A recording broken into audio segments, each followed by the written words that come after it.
All right, we're back. Sorry about that, guys. I don't know why it cut out like that, but anytime I see that red line, I know something's not right. So we'll try it again.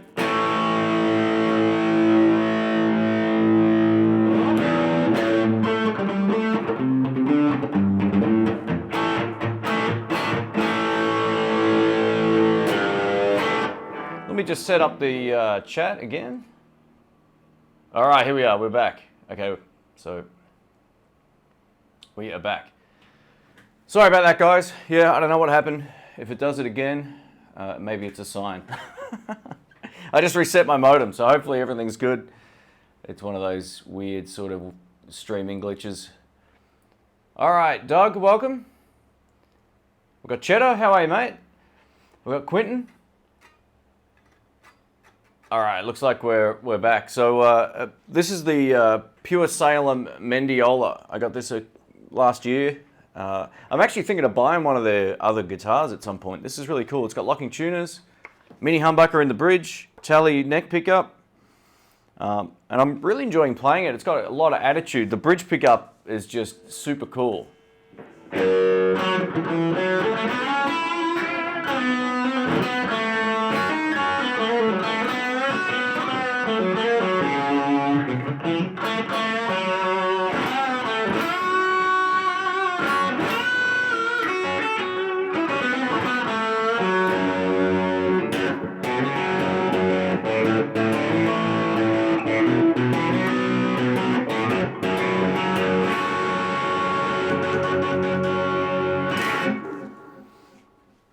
Hey Steve, how are you, mate? Welcome back.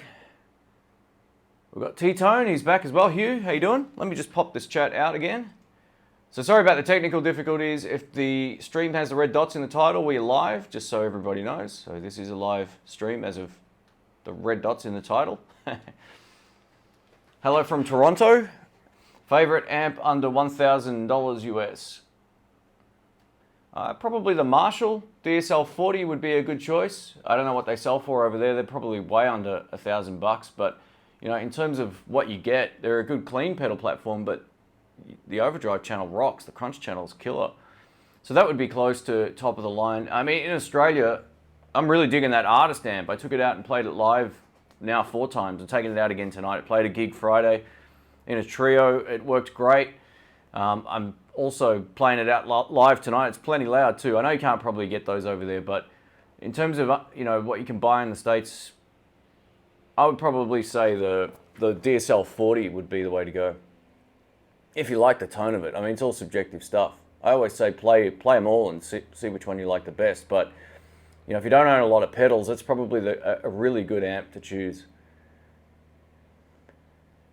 Hey Landon, how are you, man? We got Steve is on as well. Yeah, I'm good at doing that. I think I did that last time too. I don't even check. I just go click, we go live. So red dots present. Yeah. Can you recommend some maybe medium priced delay pedals? Go for Kalen stuff. There's a whole lot of really nice Kalen delays. One of the best ones I've had a chance to play is the it's called an Echo Reverb or something, but it's a delay pedal. It's an analog delay pedal. The Ghost. It's got a Ghost on the front. That Kalen pedal is really good. The time delay one's good. There's lots of good pedals out there for that sort of price.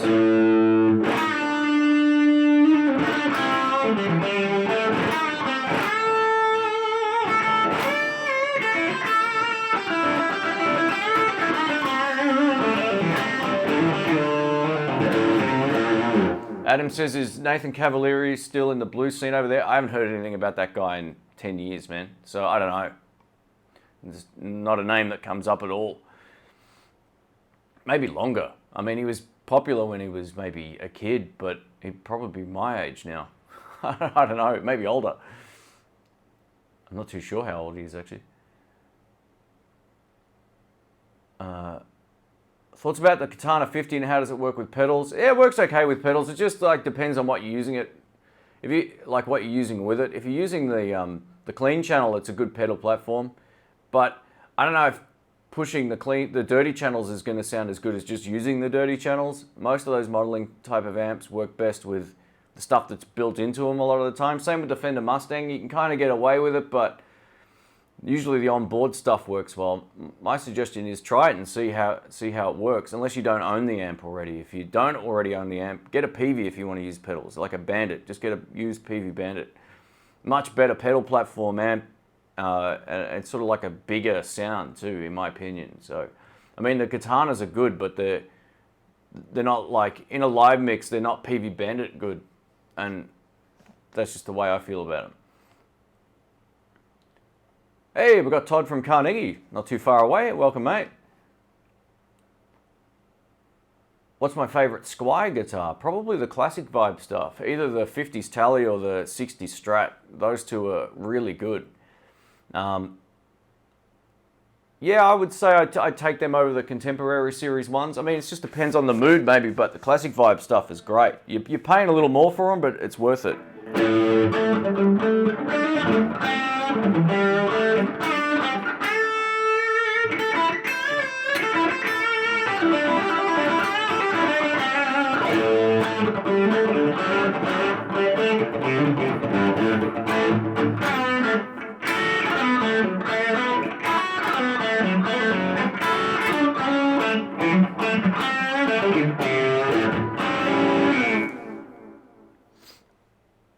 Have I ever tried bass amps for guitar? No, not really.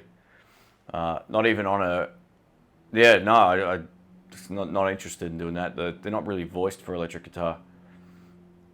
Looks like Billy Gibbons' guitar. Hey Ed, how are you, man? Yeah, it's got that sort of vibe, you know. It's that what do they call it? Offset sort of body kind of thing. It looks a bit like it's going fast.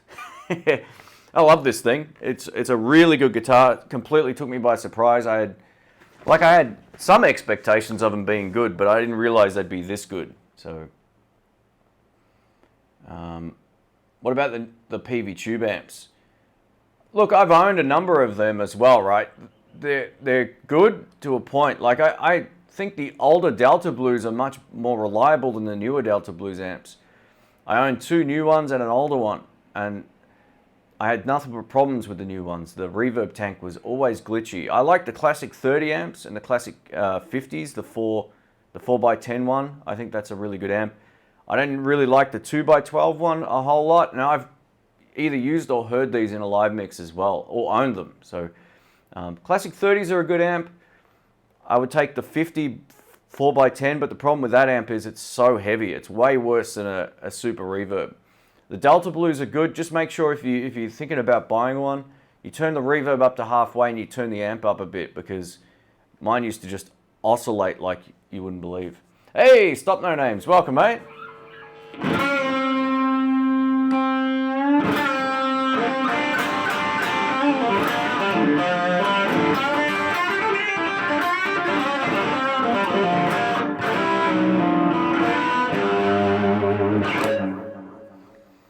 We've got Kevin from Warrigal, welcome. What did I mainly eat in Germany? Oh, that's an interesting question. Rick and I were pretty much tight asses when it comes to buying food. Like, neither of us like going to fancy restaurants. So we went to Aldi, and we were getting like bowls of salad, you know, mixed with other stuff, whatever was in there, maybe chicken or something, cold salad like that. We were just hitting the fast food restaurants a bit. And that was about it, really. Like, we didn't really eat a whole lot. Like, there was a couple of times where we had different meats and all that kind of stuff as well. But we kind of opted to go to Aldi for lunch and just buy stuff from there. That was cheap and it was nice. It was good stuff. So I didn't really have a whole lot of. I tell you what, we did have. We had Italian food. We went to the Italian restaurant like 3 times. So. Yeah, it's kind of hilarious, but we like to play it safe, you know. I think sometimes when you travel and you eat stuff you're not familiar with, sometimes it doesn't always sit well with you as well. So the last thing you want to do is kind of eat stuff you're going to regret for the next 3 or 4 days. And then I did that once when we were in San Francisco. We had a friend of mine who's in the chat here. We got some In-N-Out burger, and we looked at it and went, oh, that doesn't look good. And then we were both sick for like 2 days. So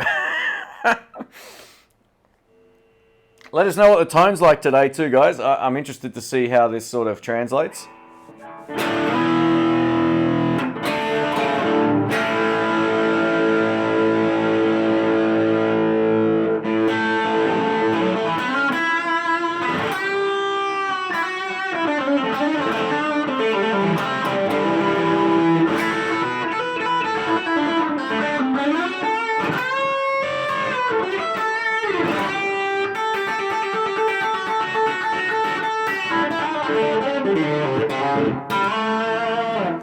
Woo. Man, this is a cool little amp. So just to fill you in, I usually plug into the Kemper when I'm doing these streams, or I've got something else rigged up. Today I'm using that little amplifier back there, the BT Lite from Nuix, that little battery powered amp. That's what you're listening to. So that's it. I'll put a link in the description. You can check them out. They're awesome. I freaking love this thing. I actually had to turn it down. It's pretty loud for a small amp. I love the sound of this thing. I reckon it rocks. A lot of blues players used to like to play guitar through Fender Bassman 4x10s. They sound great. Yeah, the only problem with the Bassman amps are they're really loud, right? To get it to that sweet spot, you got to really crank them. And if you don't, you get lots of top end. The top end sort of comes out the more you crank it, right? Because the more compression you get, the less sort of top end you're going to sort of experience in the room. But they're great amps. I mean, Rick and I had one dimed on 10 at one point just to sort of see what it did. And it was pretty huge. You can see like that whole Marshall amp influence in that tone once you wind it up. It's pretty awesome. Have I tried the 2018 Gibson Les Paul Faded? Found one for a great deal. No, I haven't. You know, I haven't really played any 2018 Gibsons at all. Not because I haven't wanted to, but I haven't found any around here. Just none. I think Australia's scheduled for the 2018 Gibsons probably in about 2 or 3 years, so we should see them pretty soon.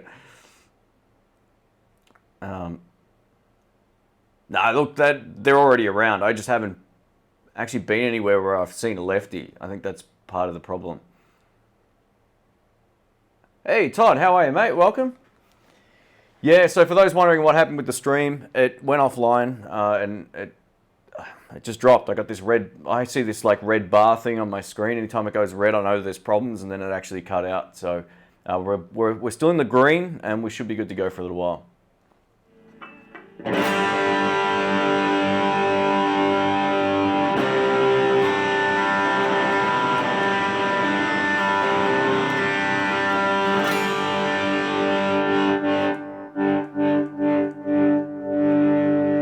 Hey, Guitar Hack, welcome, mate. We got Gibson AMI doesn't keep much in stock. That's from Jack. Yeah, maybe that's what it is, man. I think it's one of those things. Gibson were being weird about who had their stuff. They should just be getting it to every music shop. You know, screw the whole quantity thing. If they want to make money, just give them to everybody. So Todd, this is the Pure Salem Mendiola. This is from a Miami, Florida company. These are made, I think, in the same factory as the Reverend guitars. They're very sort of similar quality-wise. I owned a Reverend briefly, and this is easily as nice as that. I overpaid for it, which is why I ended up swapping it for a G&L back in the day, the Reverend. But this is really cool. Like it's a really great sounding guitar. I love the mini humbucker in the bridge. It's just mighty.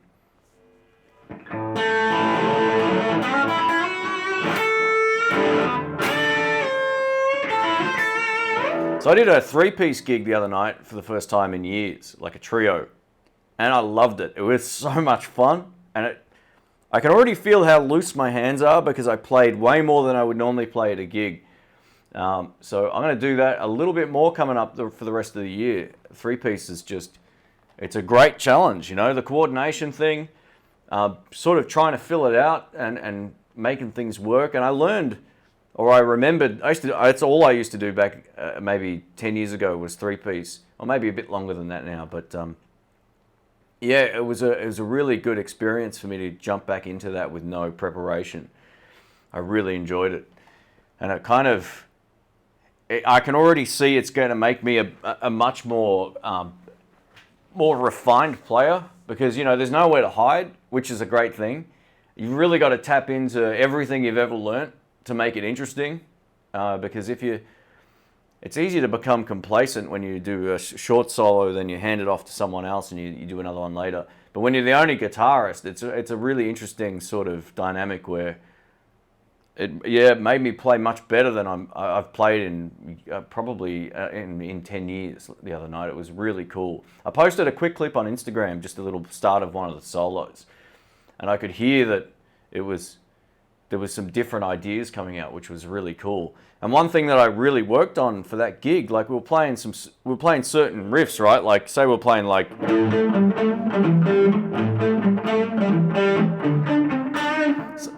excuse me, something like that, right?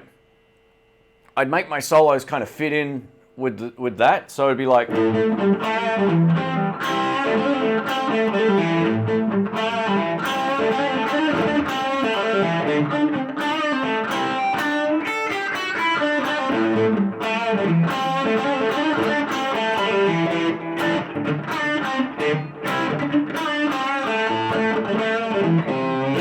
that was probably a bad example, but you get the idea. So like coming back to the riff, throwing some lead in, and that's a really good thing. I used to practice that all the time, you know, just pick a riff.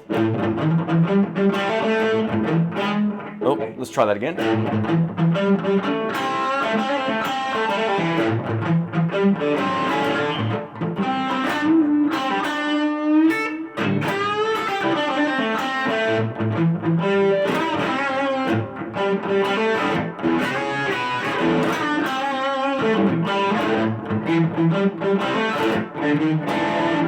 Yeah, so it's a really good practice technique, sort of play a riff, keep your foot tapping and try to come back on time. I think I was a little bit out there, but with drums it's a lot easier. I was in a 3-piece on one of our 91 VHS and 4-track demos. Oh, that's cool, man. Yeah, there's something about playing in a 3-piece that really makes you like I said, there's nowhere to hide. You've really got to work the dynamics.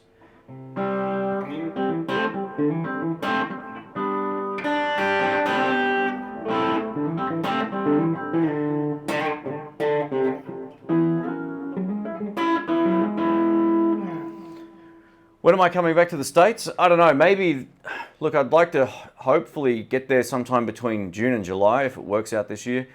I'm not 100% certain yet, but I'll know more soon. I'll see how we go. Riff sounds very close to the Crossroads riff. Yeah, that sort of idea. So then you can, like, the idea is to sort of, you know, you've got that, you can play like, you know, you can throw in extra notes.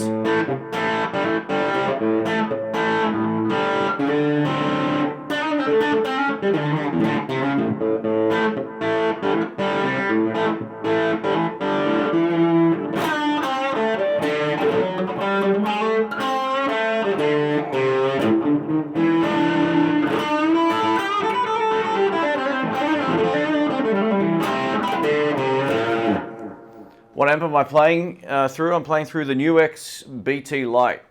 That little red thing back there. Black and red thing right there. Ugh.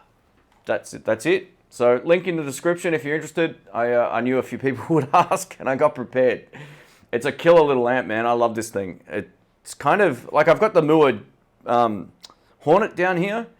It's maybe not quite as flexible as the Moore Hornet, but I think it sounds just as good. It's maybe slightly louder than that amplifier, which is a pro or con depending on your situation, but both are really great little practice amps. But yeah, I thought I'd mic that up today and give it a go. I like not having to wear headphones. That's the idea.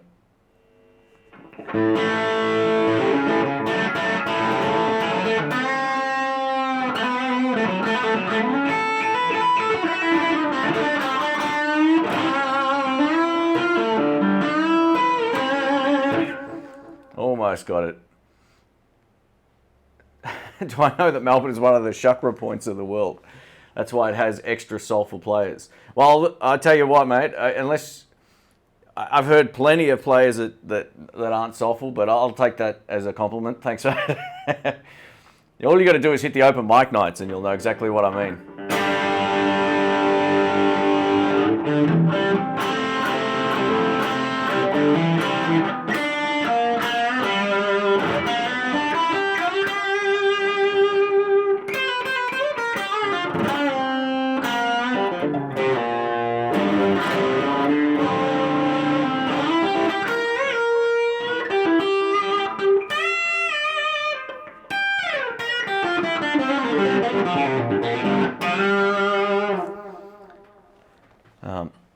Lost Smoke says he has a trio. Thank goodness. We lost the huge Congas player, man. Finally have a full kit drummer. Yeah. You got to have drums, bass, and guitar. Or you can sometimes get away without bass if you're using like a good Hammond player. I've done that. I've been in that situation a few times where I've had a keyboard player instead of a bass player, and the left hand is doing all the bass lines. So, you know, that's pretty cool. What mic is on the Nooks, or the Nuex, I should say, because I keep calling it Nooks. It's the Rode M3. I love that thing. Yeah, the Rode M3 is just it's a beast. It's a great microphone. My favorite electric guitar mic by a mile. If I come back to Detroit, please let me know. Yeah, look, if I do the US thing again this year, I'm going to probably use the little... YouTube's got this little, what do you call it, like a little live clip feature thing like Instagram does. So I'll probably start using that more this year. I kind of forget about it. Like, I don't see it as something that I use much. I'm getting the red line, so hopefully we're all right. Look, if it cuts out again, I may pull a pin, but hopefully it's okay.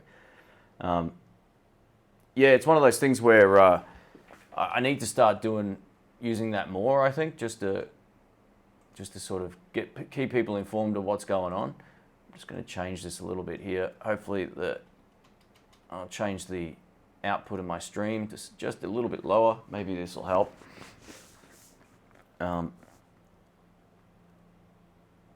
Do I still have that cool folding travel acoustic? I do. Yeah, I'm keeping that. I really like that little guitar. It's cool. Look, the pickup system's not amazing in it, but it's better than nothing. And it feels good to play. That's the thing about it that I really like. The scale is right. Like, it feels like a regular neck, but the body's small, and it's kind of, it's got a slanted sort of body, so it feels good to play. Metal Dad says, I keep hearing good things about the Nuex. I'll have to check it out. Man, it's definitely worth it. You know, they're 99 bucks, right? The tones are so good. I mean, you're listening to it right now. I could mix it up too. If you want to hear a different sound, I'm happy to.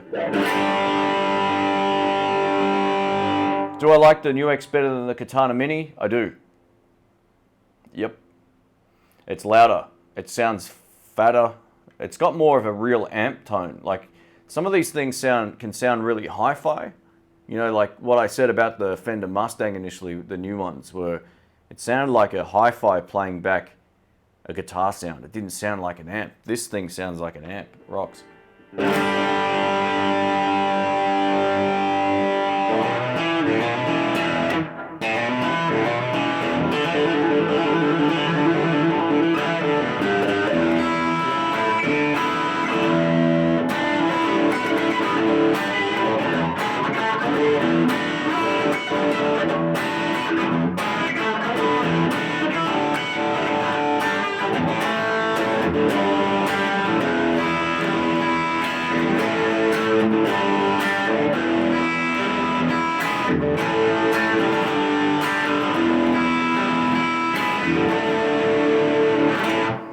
Surferby says, Shane, I like you because you do your own thing. You aren't influenced by the vendors and what everyone else is doing, and you've been around since the beginning of time. Thanks, mate. I appreciate that. A lot of guys will either, they'll either own a guitar business or they'll have, a direct link with the wholesalers and all that kind of stuff. And that's fine to some extent too. It just depends on what you want to do. You probably noticed a shift in the channel this year as well. Like, firstly, less videos, but more like stuff that's going to help people that play live. One of the criticisms I have of a lot of YouTubers, and Rick and I noticed this while we're away too, is a lot of them can't play live. There's some that can rip, right? So don't. That's not a statement that blankets everybody, but I think I'm going to start focusing more on the stuff outside of the house as well. Filming gigs, jams, testing stuff out, doing a follow-up video in context to the live mix, because I think it's one thing to test stuff at home and say, hey, yeah, I bought this and I'm going to hang it on the wall.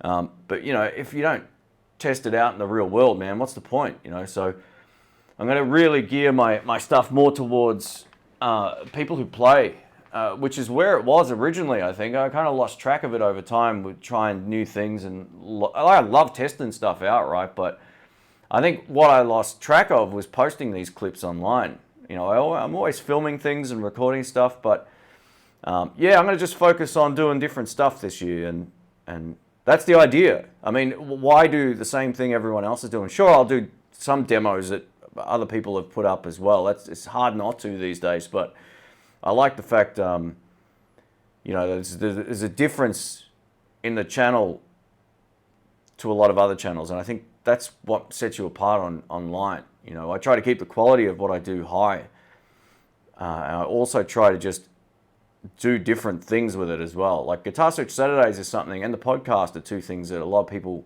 you know, there's other people that have tried to do Guitar Search Saturday, you know, or they've given me a shout out in the video too, but I know like that's its own sort of beast, and I really enjoy that kind of stuff. I'm right into putting good quality videos together of any description, even outside of doing the guitar stuff. So, you know, I'll just keep plugging away this year and see how it goes. But yeah, I think being a lefty is also unique in its own sort of way too. So it opens up different opportunities. The live stuff is great. Thanks, Guitar Hack. I appreciate that, mate. I filmed the trio gig the other night too, so I'll probably put up a couple of clips in relation to different video, you know, different ideas. And there's one video I'm definitely going to put together, which is what I was touching on before with, you know, playing in a trio and how to think about it to some extent, because as the night progressed, I realized like, oh yeah, I could be doing this, I could be doing that. Maybe, yeah, it's a different mindset to just playing with another guitarist, and that's one thing that I love, playing with another guitar player if they're good, right? But the trio thing really made me think differently, which was good fun. Do you think the GT300 is worth upgrading from the GT200? You know what? I don't know anything about the GT300. I knew it was announced. I haven't looked into it, so I can't really give you a sort of like an answer on that. I would just say, look, if the 200's doing what you want, then don't upgrade. There's no reason for it. You might just have a whole lot of extra features you don't need. Jack Daniel says, video on how a live gig is set up, desk, PA, fallback, etc. would be interesting. Yeah, okay, I'll see what I can do with that. I mean, maybe the next time we do one of those live gig recording things like I did with Rick and the guys, maybe I can do another sort of video on just how everything is set up. That might be a good way to do it. Hey, Clay Smith, welcome, mate.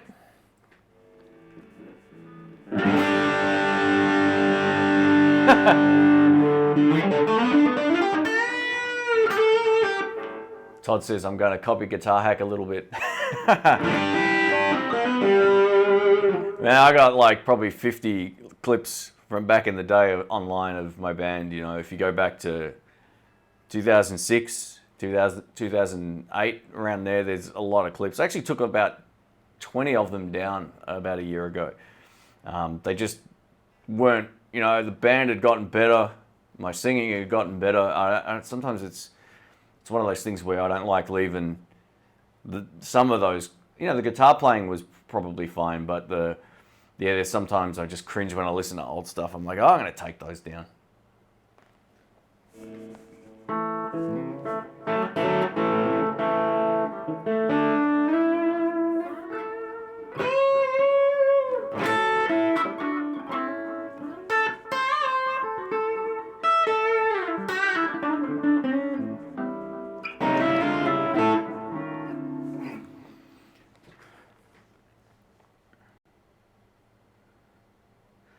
$300 price looks large increase from the 200. Yeah, look, I haven't checked out the new GT300.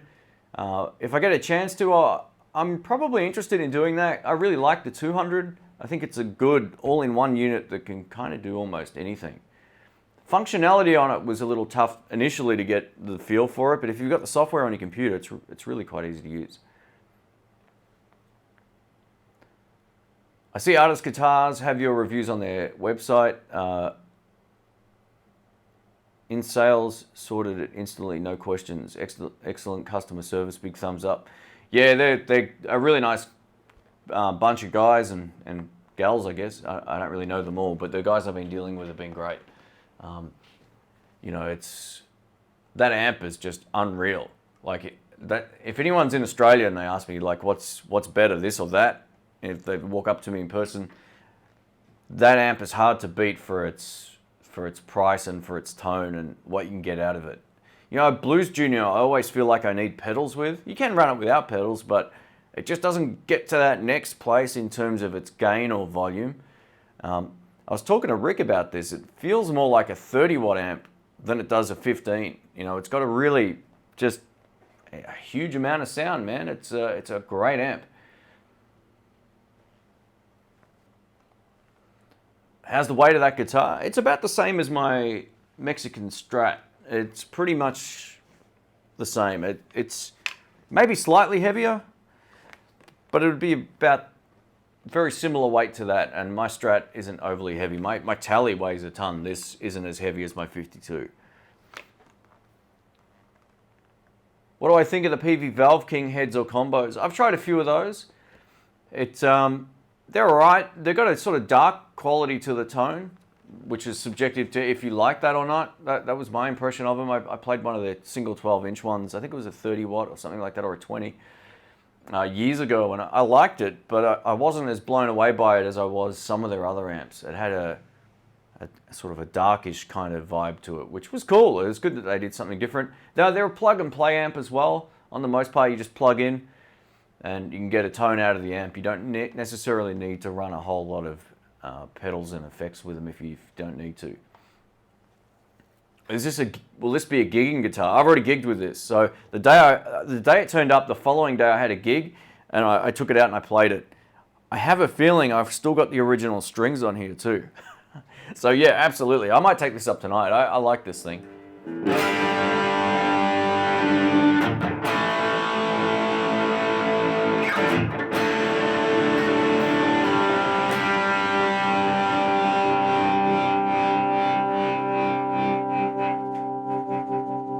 Got some tremolo. Bought a Gibson Les Paul traditional 2013 Honeyburst from Swap Shop in Carlton over Christmas. Action is a little higher than usual, but killer tone. Awesome stuff. Yeah, they have some good stuff in that store. I really like it. I'm due for a visit there, actually. It's been ages. It's probably been close to a year since I went back there. I really like that store. Hey, Clay Smith, thanks, man. Appreciate that. If you have any questions, mate, just let us know. Can we hear the new X on clean? We can. Let me use the app here because it's easier than walking over there. Let's go to the clean.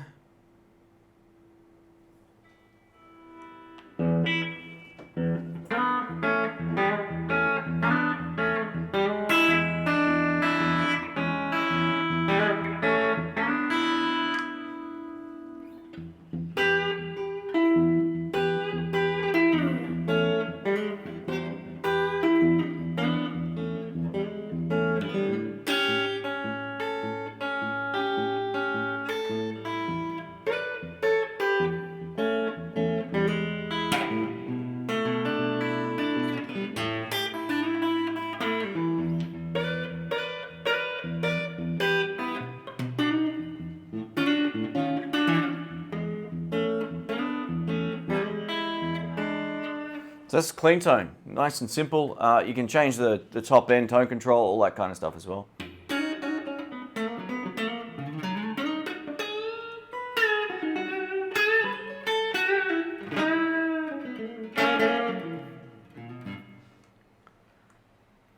Best cheap delay pedal I've ever reviewed. I would probably say,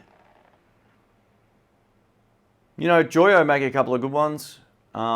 I would say the Kalen Ghost Rain, I think it's called. That would be, I would consider that a cheap pedal. I would say that would be the best, and it's a relatively new one as well. That would be close to the best one I can think of off the top of my head. It's a really nice sounding pedal. Let me just scroll back up here. I may have missed some stuff. I'll tell you what, while we're doing that, I might grab a cold one out of the fridge here. So I'm on a wireless mic system, so we should be good to go. I'll keep you entertained as I journey to the fridge to grab a couple of the good ones here. All right, it's a long journey, that one. All right.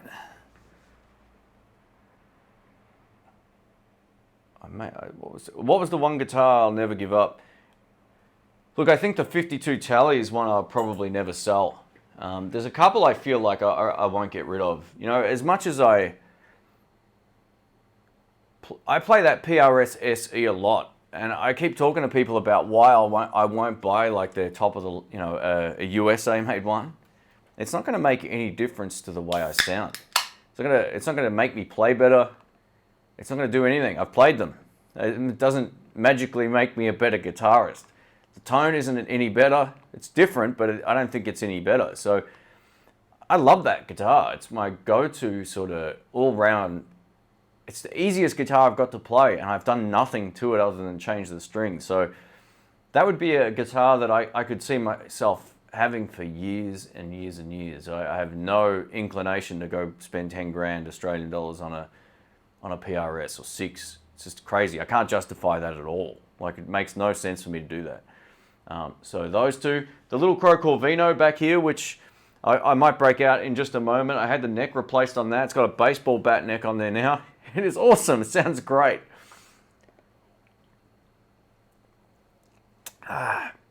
Bit of the old Pepsi Max. Yep, Gap Lover, that's right. I should change my name to, someone said changing name to Soda Pop, change my name to Pepsi or Max. Like Homer Simpson did, he changed his name to the Max Power because he saw it on the hairdryer.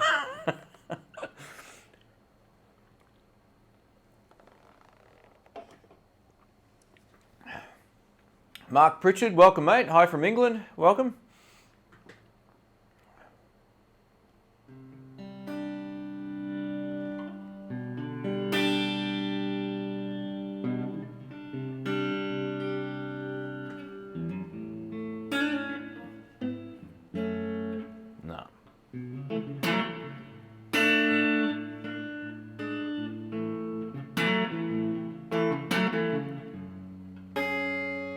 James says, I really like you focus so much on playing live instead of what everyone else does. Thanks, man. Like I keep saying to people, you know, like there's a couple of guys in here who know me outside of this, and I was playing live with those guys long before I was doing YouTube. And not long before, but, you know, a good few years beforehand. And I'll be doing it long after. There's no doubt about it. So, yeah, I'm definitely going to be incorporating more of that stuff in.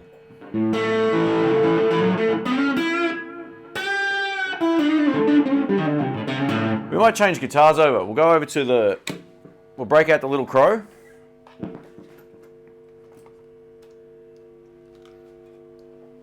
So the day I put up that video, you know, with the, I don't know if everyone saw it or what, but I did like a blues jam with 7 guitars. That was the day I got this back. And yeah, I'll just give it a tune because it's been in the gig bag, and I knew it was out of tune a little bit. So they put, I'll show you some of the cool stuff. I might do a follow-up video on this guitar because it's changed a bit, and it's unreal. I played this in the PRS the other night, and this was the first time I felt like any of my guitars were as easy to play as the PRS. So yeah, this is great. So this is bridge. This is the Tally bridge pickup.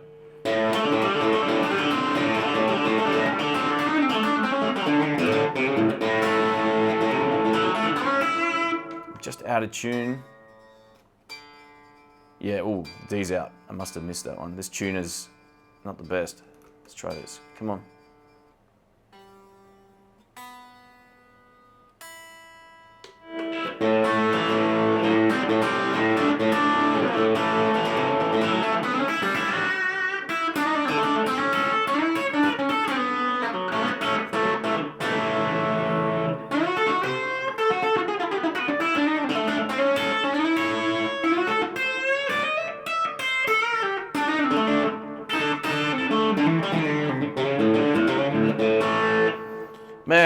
bridge pickup is so good.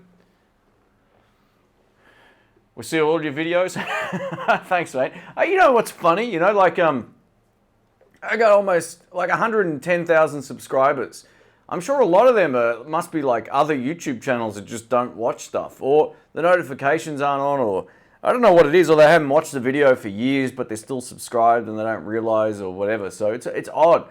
Lately, the channel's just been growing really well. Like, and I've noticed more views on my videos in this year than I have maybe in a long time, like initially. And I think spacing them out has really helped me as well. So, you know, if you're putting videos up all the time, no one really cares. Like, they're just going to pick and choose certain things. I think the best strategy is to not do it as often as I was doing it. It took me quite a while to realize this. You know, it also depends on what I've got in that I want to show, and it also depends on if I've got good content I want to put out there as well, right? So there was this weird thing of like having too much stuff at one point and then no one cares, versus trying to put up good videos of like things in particular. And I think that's going to be the way to go forward. Hey Todd, thank you so much, mate. I appreciate that. He says, excellent channel as always. I appreciate your kind words and the support, mate. So I've got 37 thumbs up and 81 people here. That's from Amanda. So come on, guys. Let's see if we can get it to, we'll go for 60. That seems like a good round number. And I can't see that. So I'm just going to have to trust that someone else will let me know if it goes up. Let me just move my screen. Kevin Oldman is pushing the, what is that, a closed bracket? Is that what that is? Or his cat's walking on his keyboard.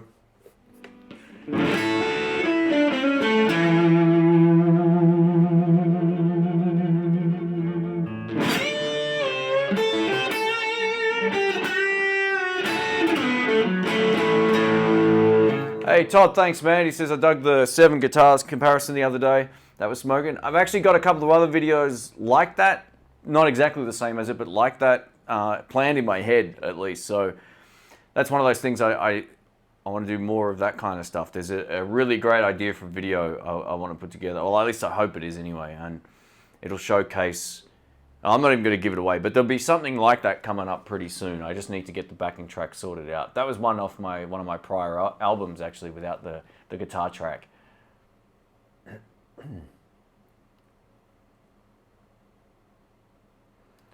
Mark says he started his YouTube channel 4 months ago and I'm just over 50 subscribers. It's tough. Yeah, look, you just got to stick at it, man. Most people quit because they don't see instant results. It's a long-term thing. Look, there's some videos that go viral. Like there's a guy who made he made 2 guitars out of, you know, like colored pencils, right? Like that's a really unique sort of video that appeals to not only guitarists, but hobbyists and people who like, you know, building things and crafting things, and people who are like power tools and all that kind of stuff, right? So, you know, you can make a video with a lot of effort like that and hope that it goes viral, but most of the time it doesn't. So for the rest of us, we've just got to you just got to make good quality content. I spoke about like the kind of best practices of this a number of times, but it's good quality content. Make the video have a point. So if you release a video out there into the world, make it have a point, or make it informative, or make it entertaining, right? They're the kind of things that you really need to focus on. I started another channel, like a little tech channel. It's almost up to 2,000 subs because I started strong and consistent. Like only this year, I've started adding 1 video every week, and I've noticed that it's going up and up. So look, it just depends on how you're gearing your channel and what you want to do. But my suggestion is, if you've got if you're going to do I always use this as an example. If you've got a Tube Screamer and you do a Tube Screamer review, no one's going to see it. It's going to be buried under, you know, 5,000 Tube Screamer reviews. So try to do something a little bit different with that video. Look at it from maybe something you didn't know about a Tube Screamer. You know, something like that might be a good sort of clickbait-ish title. But also, if you actually have good content in that video, people will watch the majority of it.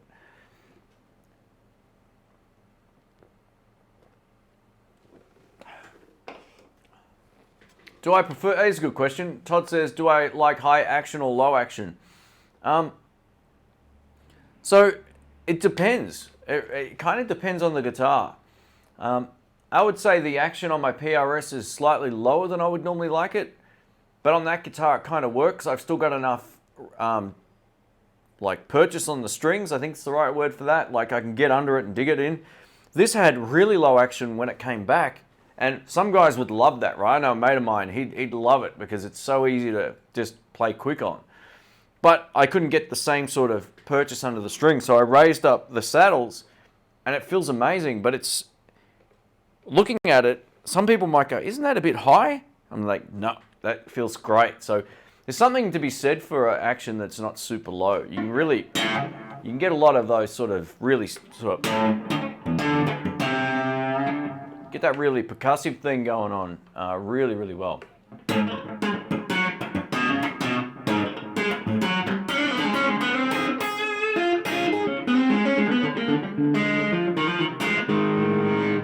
What key am I in, man? That's always good.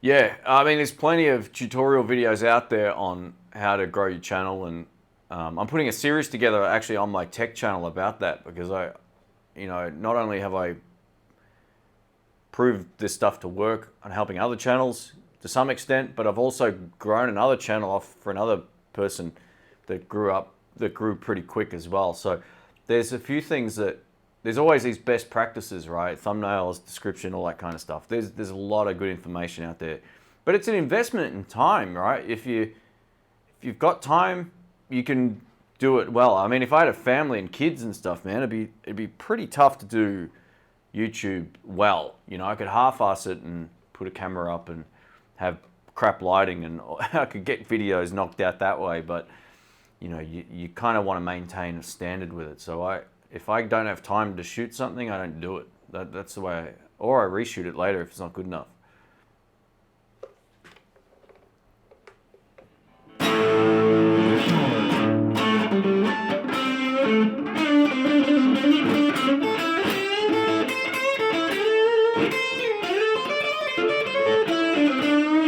Thanks, Dennis. Thanks for hanging around.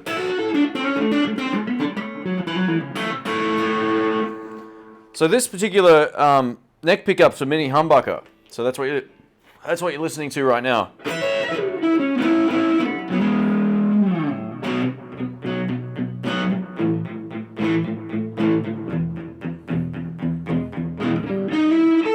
No.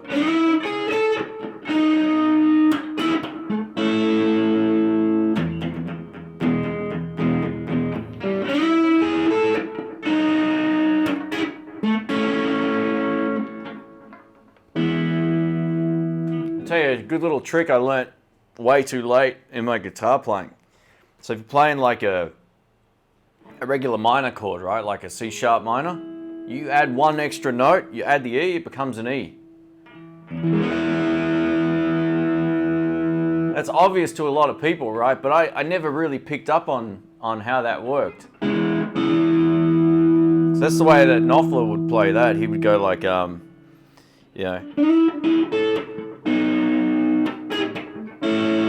Then you play a C sharp minor, but it's an E. It's a great little trick just for using the chord you already know with an extra note. Can we hear it with the delay off? Yeah, sure. I like a little bit of delay when I'm playing on my own here. It's kind of nice. Let's turn it to, we'll go to room reverb. This is at 50%, so I don't know how this will sound, but.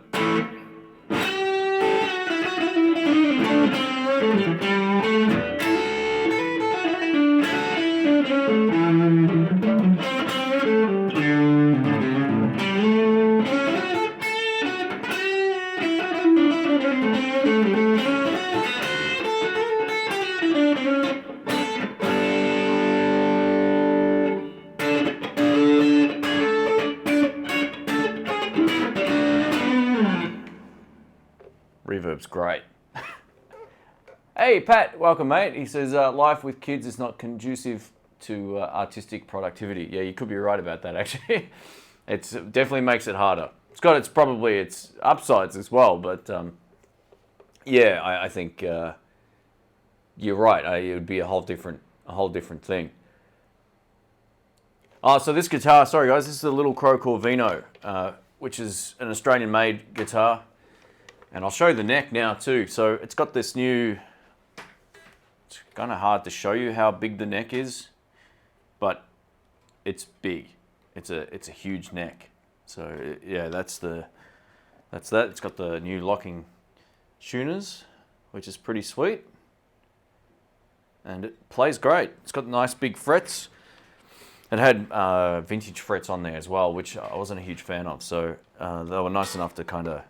They said, "Oh, you haven't been playing it much lately," and I said, "Oh, the neck's really thin, and you know the frets were kind of not." I just couldn't get that purchase I was talking about. But the bigger frets for me, man, they feel great.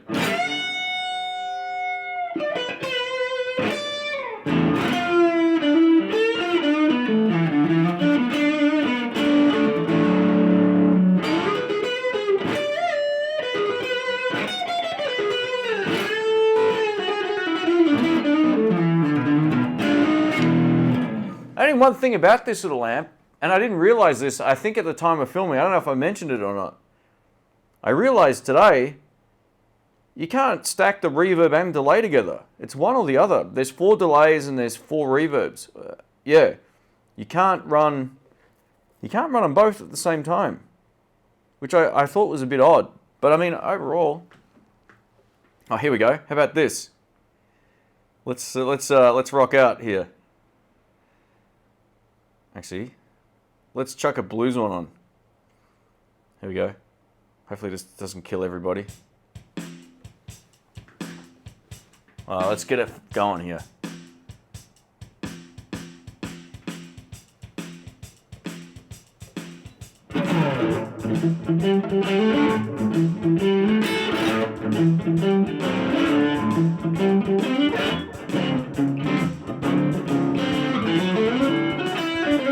I can't even hear the drums. How do we turn it up? There we go.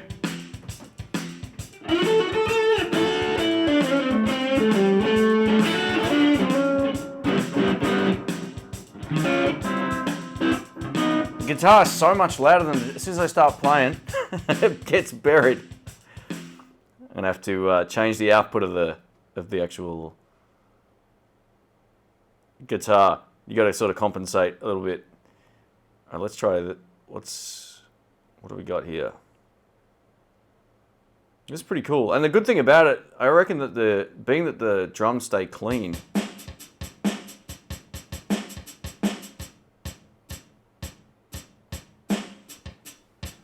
Yeah.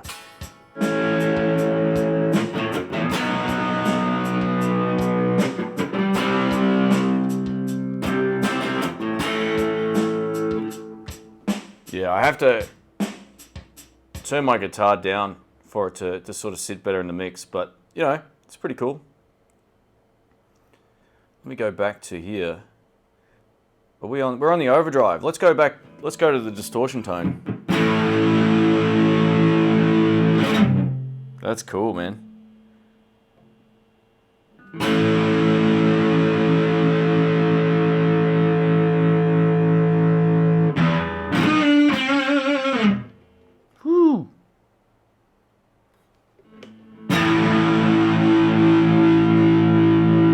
Doing this on the fly, I'm going to dial in a nice little...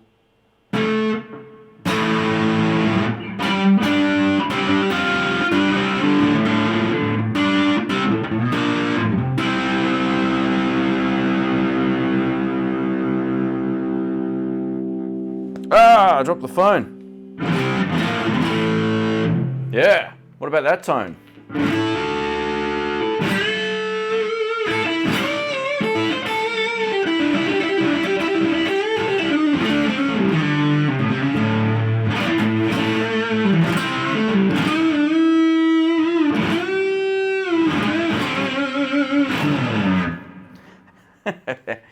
I like just being able to play like this without having any headphones on. I think it feels good, especially when it's warm too, you know. Nothing worse than having headphones on. Take them off, you're like, ugh, I never want to put them on again. Looks like the Amplify software for Line 6. Yeah, it's just its own app. You can get it on any app store. At least I've got an iPhone. It's an old one, but yeah. Todd, thanks, man. Have a good day.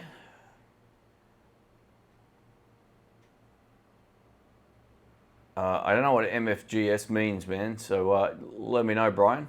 I'm not too sure what that is.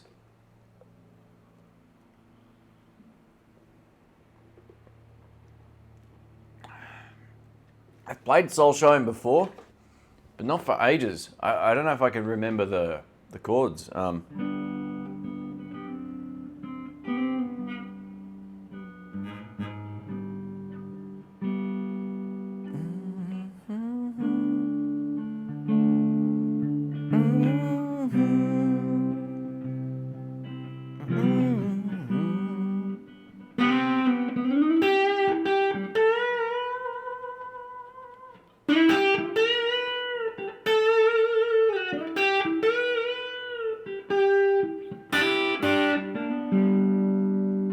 Is that the main part? Like I don't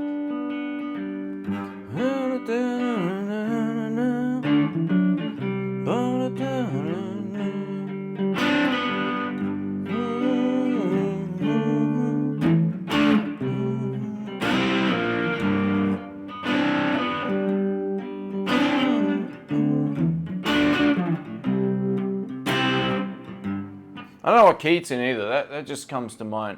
Oh, B flat. Oh. Yeah, all right. Yeah, it's a lot higher.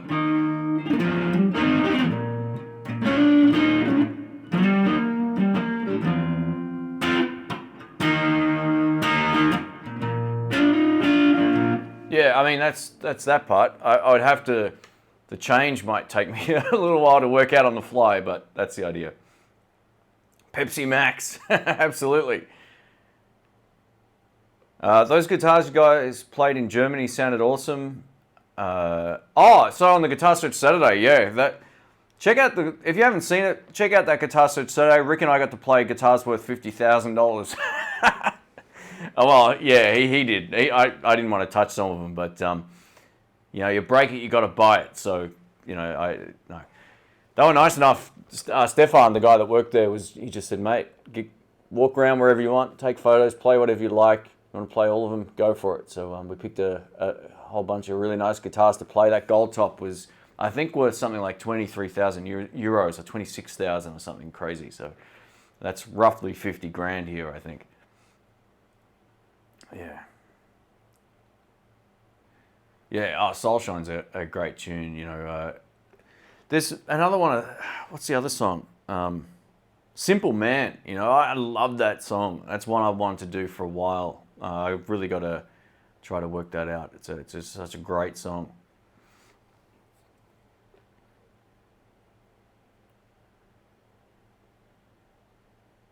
Bias Amp 2 or Amplitude 4. Thank you, Shane. You know, I've got the original Bias software, and I don't know what it is, but I can never get it to run 100% smooth 100% of the time. I don't know what it is. I know my computer's more than capable. I do all my editing on my albums and stuff on this computer, and it's fine. Like, it can even handle video editing. It's not old. So, yeah, it's just something about that piece of software. You know what? Every now and then I'm like, I'll give it another go just to see if I can get it to work right. It doesn't always work properly for me. I've tried changing the latency and all this kind of stuff, and I know that can make a huge difference too, but I check my CPU usage and it's fine. So, yeah, I don't know. I don't know if I could recommend that now. I've tried it on my Mac, it's glitchy, and I've tried it on my PC and it's glitchy. I don't know if I've got the second version though. I might have the original one, which is probably why there might be some issues. Maybe they've fixed a lot of that stuff.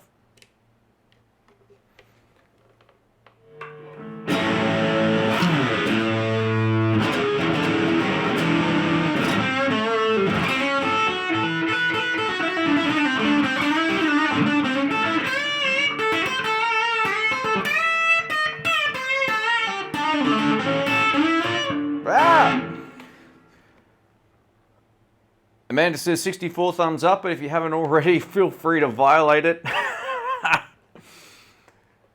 That's the problem with expensive guitars, like buying a hot rod you're afraid to drive and roast on it. Yeah, I tell you what, man, like I bought a new car, not recently, but this was while I had my IT job. I bought a Jeep, and I was so paranoid about that car, man. And then I ended up realizing how huge of a waste of repayments it was going to be. It was a stupid decision. I'll never buy a brand new car like that again unless I already have the money up front. So I ditched it and I bought a Kia. I paid that off in like 3 months. So it was a much better decision. And I just don't care. Like, and it's good not having that sort of worry about owning something really nice. And you know, if you've got a 60s guitar, I mean, hats off to you. It's amazing, but you don't want to be taking that out. You don't want to be leaving it in your car. You don't want to be leaving it at home where people can see it. You know, you got to be pretty careful with stuff like that. And that kind of is almost a debilitating sort of thing for some people. I totally agree. You've no doubt answered this before. This is Bigfoot, New Zealand. He says, do I play 10s or 11s? Or is it different on different guitars? You know, I used to play 11s on everything. I used to play 12s as well. But now I'm coming back to 10s on a lot of my guitars. So the only guitars I've got 11s on now, I think, would be my Tokais. So my Les Paul and the 335. The Strat may have 11s on there, but a lot of my guitars now have 10s. I've just kind of gone back to 10s. I really like how they felt on the PRS. And a friend of mine said, you know, guitars like this, like Tally style ones, feel better with 10s. It's all subjective, but I kind of like how they feel. Like, these are the strings that Little Crow put on. They feel like 10s. So, yeah.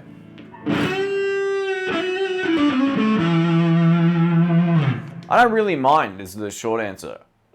It doesn't really affect my playing much. It's just a little easier with 10s. And for some reason, I'm enjoying that more now than I would have like 10 years ago. I would only have played 11s on everything. I think it's kind of like it doesn't really, it doesn't change your tone. I think what it is how it feels when you bend the strings. If I go any lighter than 10s, it completely changes the way that I bend and the tension that, like, to do something like, if I had 9s, I'd probably go, I'd be out, right? Just because it's so much easier to bend. So 10s and 11s, that's it for me. I'm never going to go lighter. Is the artist amp good for home? Oh, look, you can use it at home. It does have an overall master volume, but I noticed this the other night. When I took it out and I didn't want to be too loud, it didn't sound great on the drive channel with the master most of the way down, right? You want to sort of wind that up and then use the channel volume. It's probably not the best, like quiet amplifier. You'd be much better with something like what I'm using right now. Yeah, which is someone just asked, am I using this little amp? Yeah, I'm using the Nuix BT Lite.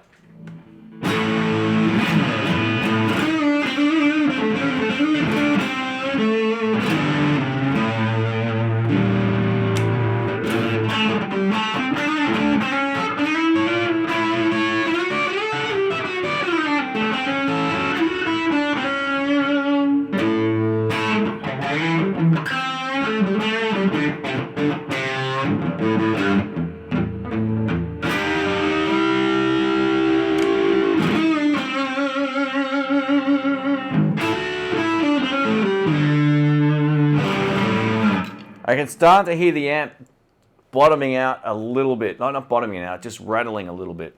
It's almost too loud for its enclosure. It's pretty cool. So if anyone wants to check these out, I'll put a link in the description. I figured there'd be a lot of people asking about it, so yeah, feel free to have a look. Yeah, car repayments suck. Where I have to live, I have to have a dependable vehicle. With the last new van, maybe the last. Yeah, there's a whole. I've changed my outlook on vehicles, and like, I want something reliable, but I just don't want to be paying for it forever. It's just not a good. It's just not a good strategy. I learned that lesson. especially like when I realized I wanted to leave my job and do what I loved. It was like, all right, I got to make some serious changes in my outgoings, because I had a cushy IT job, right? So I was doing all right, but I didn't enjoy it. So it was one of those things where it's like, all right, well, first thing that goes the car. Like I had to pay $3,000 to sell it. I had 2,000 kilometers on, less than 2,000 kilometers on it when I sold it, right? Which is, I don't know what that is in miles, right? Maybe 1,100 miles or something. So not a lot. For our overseas friends who still use the strange system of the imperial system. So yeah, it's one of those things where like, I got to get rid of this thing, just done. So yeah, that was the first thing to go.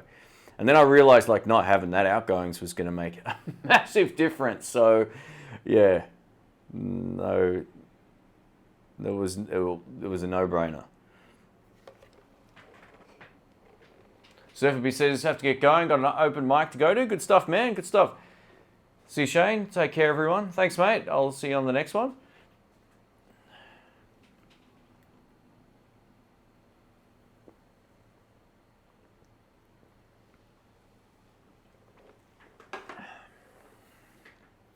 Any John Mayall influence in my playing? That's from Tony Davis from Northern Virginia.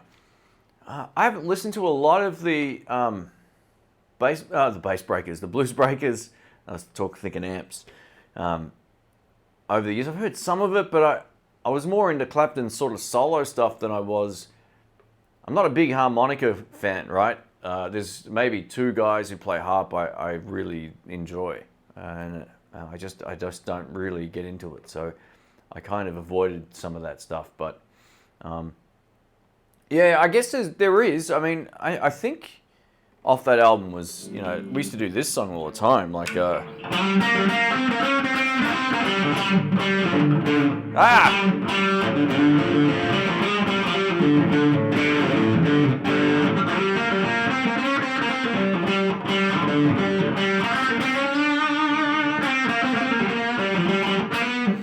that was a song I did for a long time with the band, so.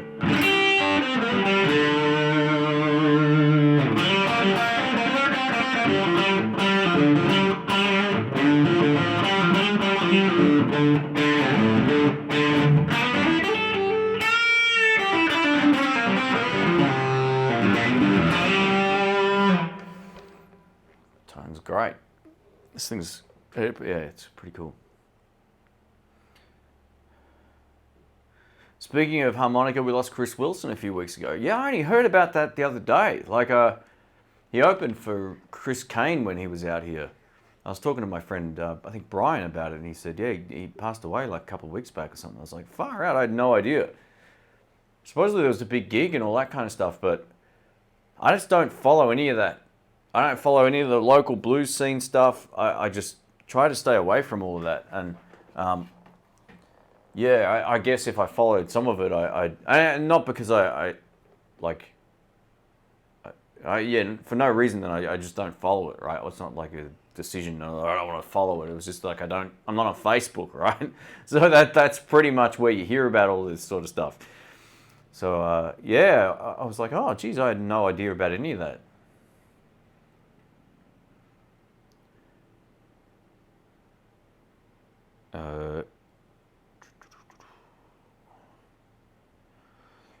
Nero Guitar says, hi from the UK. Have you reviewed any of the Zoom multi-effects pedals? I'm toying with the G3. It looks great for a beginner.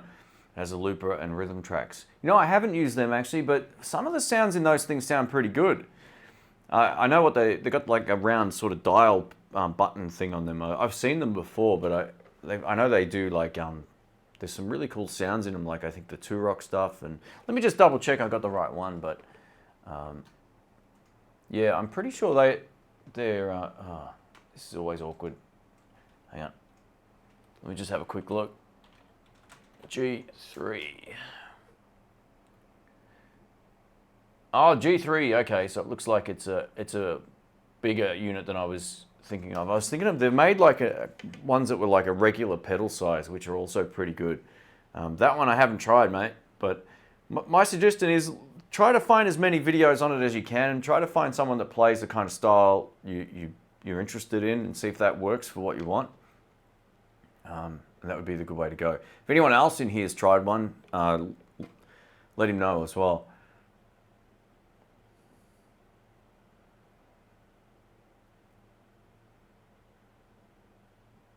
Thrash Metal says, I once had payments once for a big SUV 7-seater. It sat in the parking lot trying to keep it clean for low wear and tear, but had to work half the month for payment. Yeah, car loans are nasty, man. People don't realize they want a new car, and then they're like, oh no, this is a huge commitment if you can't just go out and buy it, right? So, yeah.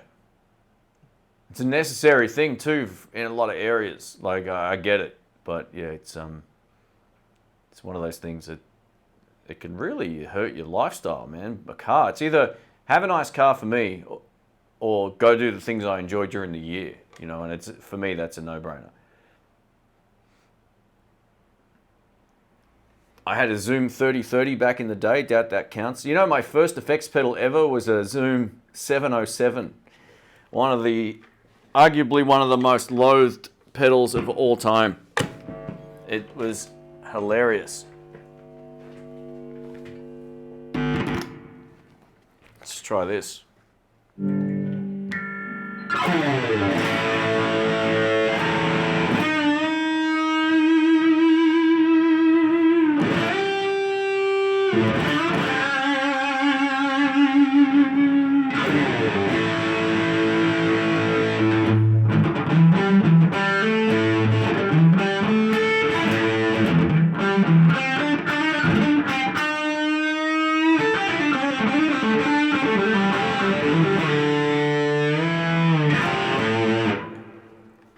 One of the interesting comments I saw on my 7 guitars video was like how similar all the guitars sounded. You know, I didn't even change any of the effects on the amp, except for the last one where I had the P90 guitar out. I cranked the gain up just for that last solo go around. Everything else was the same. So yeah, it's interesting. Back when I first started playing different guitars, I used to treat them as different instruments. Like, I'd be like, oh, I can't do this on a Les Paul, I can't do that on a Strat. I'm like, yeah, you can. You just got to set your amp up a little bit differently. So you can pretty much do whatever you like on any of these guitars. It makes no difference to, you know, you can chicken pick on a Les Paul. It doesn't really make any difference. You know.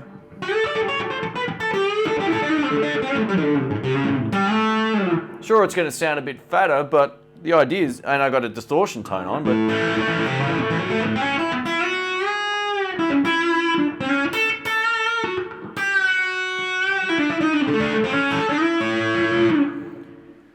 do I prefer certain types of guitar cables? No, not really. There's certain patch cables I like. I like the pancake ones that have they're very thin at the back. They're not like the big jack plug. I much prefer them, and I get those from Covenant cables, which is they're relatively inexpensive for what you buy, and they're quality cables. In terms of leads, like I've had 2 sets I bought on 2 separate trips. 2008 and 2010, I bought cables from Guitar Center. They were like $10, or a similar kind of shop anyway, and they're still going strong.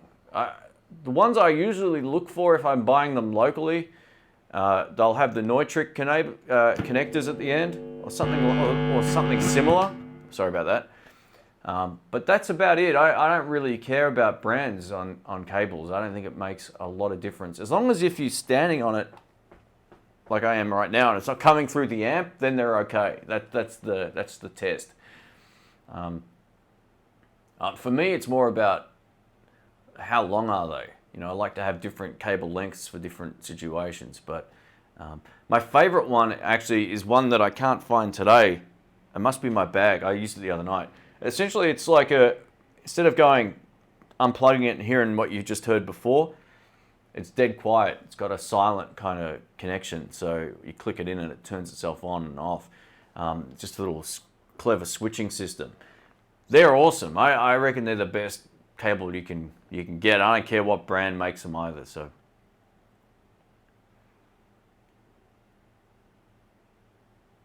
Jerry says, greetings from Seattle, Washington area. I wish I lived close to where you play. I would enjoy hearing you live. Thanks, man. I appreciate that.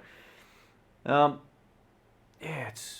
I'm not playing as often as I'd like to in terms of the band, but I play every other Sunday most weeks. Tonight I'm running the jam night, so Rick and I will be up there, and a few other guys as well. So, and Ryan, I've got 3 really great drummers coming up. I'm going to take my camera because I think tonight might be one of those really killer jam nights. At least I hope so. Braided is good to reduce tangling in terms of the cables. That's from 6 in line. Yeah, you're right. Like I've got one from, I had a company send one out called rattlesnake cables. Hopefully that's right. That's actually a really good cable as well. It's got the braiding. Yeah, it sounds fine. It looks cool.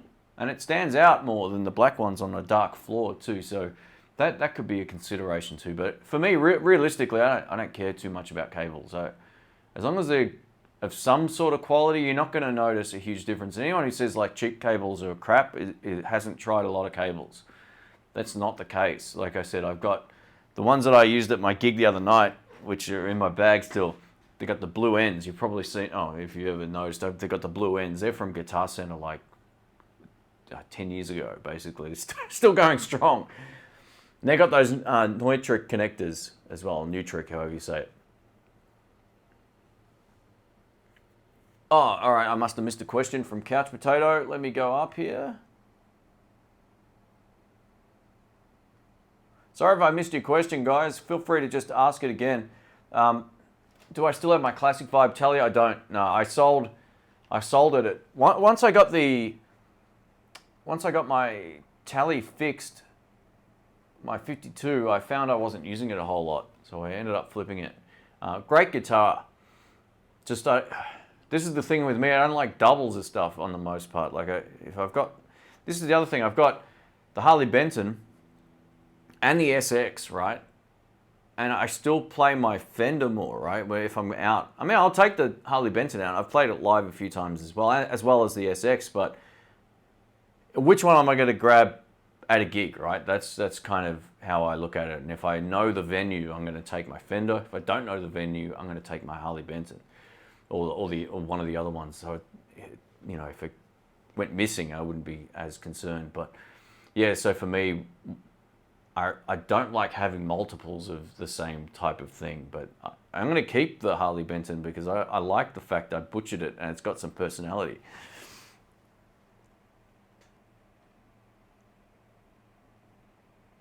Have I seen the blues guitar with Will McFarlane at the Guitar Gathering 2018? He's a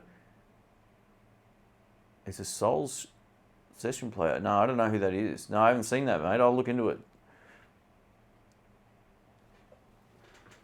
Do I ever grow tired of setting up and tearing down gear when playing live? No, look, where I play, I don't have to do the PA system, right? The PA is already there. I don't need to cart around a PA system. If I had to do that all the time, absolutely. That sucks. I only play at places that already have a PA system. So all I have to take is an amp. All I have to take is either a wah pedal or my pedal board, depending on which amp I'm using, and not even a mic stand sometimes. Most of the places we play already have mic stands and microphones too, but I always bring my own mic. If you're a singer and you go to jam nights, take your own microphone. Best suggestion I'll ever give you, because all it takes is one dude who smokes, who's been drinking red wine, and you walk up to the mic after that and you want to vomit on it. It is disgusting. So, look, setting up is not a problem. I don't do so many gigs anymore where I'm mic'd up either, and if we are, there's a sound guy.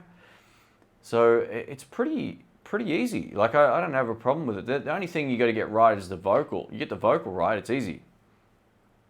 I also much prefer doing gigs where there's no miking of amps. I like being able to mix the sound from the live instruments. You get a much better sound on stage, and you get a much better sound in the room, in my opinion, than having it go through PA speakers and getting all kinds of weird stuff. Unless the room's really set up properly, I much prefer these days just playing like that. There's a couple of festivals I'll play where we're mic'd up and it's outdoors, but that's it, and that's fine. It means that when you're outdoors, you can wind your amp right up. It's awesome.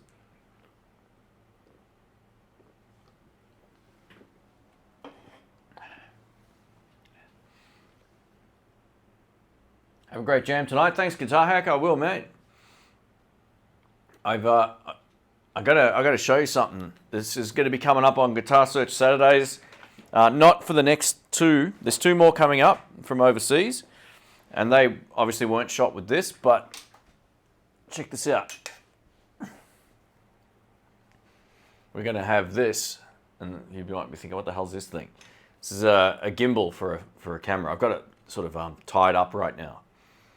I did some tests with this on what was it, on my Instagram recently. I'm going to do a review on this on my other channel. But yeah, this gimbal's great. And I actually, for those who follow my little vlog channel, I mentioned a while back I was going to be doing a short video for a professional bodybuilder. And it came up amazing. So I used that. I used some handheld cameras and all that kind of stuff. It's the best video I've ever put together. And he's like top 10 in the world, this guy. He's Australia's #1 bodybuilder. And he trains at the same gym. The guy looks like a cartoon character. So it was great. You know, you follow... Basically what this does, for those who don't know what gimbals do or whatever, you put your camera in there, and it's got 3 motors. So as you walk, you can turn the... You can even see how it kind of works. As you turn your hand, the thing will turn. And it just keeps everything shot well. You can get those really cinematic shots just by moving it around. It's unreal. So future Guitar Search Saturdays, at least in Australia, will be shot with this. And I'm really looking forward to sort of taking it into places and giving it a good shot, because it's wild. It is really wild. You know, there's always, and that's pretty much what Patreon goes towards, stuff that makes things better. So yeah, I appreciate the support on there too. Guessing you're not an MMA fan? Yeah, look, I don't mind it.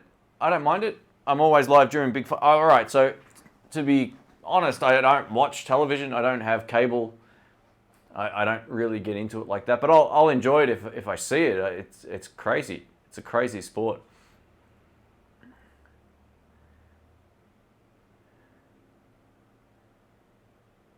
Clapton solo, Nebworth 90, playing Before You Accuse Me, was amazing until he broke a string. That's always the way, huh?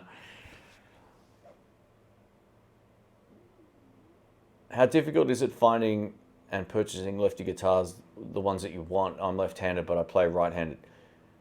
It's easier now than it's ever been. You know, there's plenty of left-handed guitar shops. Most stores will carry something, even if it's not the one you want. So you'll see more guitars around now than ever before. I think that will continue to grow. I mean, I shoot videos of Jerry's Lefty Guitars usually every second year or something like that. I've only been there like twice, I think. Maybe 3 times? Twice? Yeah, maybe twice. I might go back this year and do some... He's extended his store, and he's supposedly got way more stuff in as well. So I might go back and shoot some more videos while I'm over there. I think that'd be fun. But finding them in Melbourne can be difficult. But the right shops, you know, like Sky Music, that's not far from where I live, they've got lots of really great lefties. They've got a wall of them. So they made an effort to cater towards that you know, the Southpaws. If you live in the US, there's 3 or 4 really great left-handed guitar shops.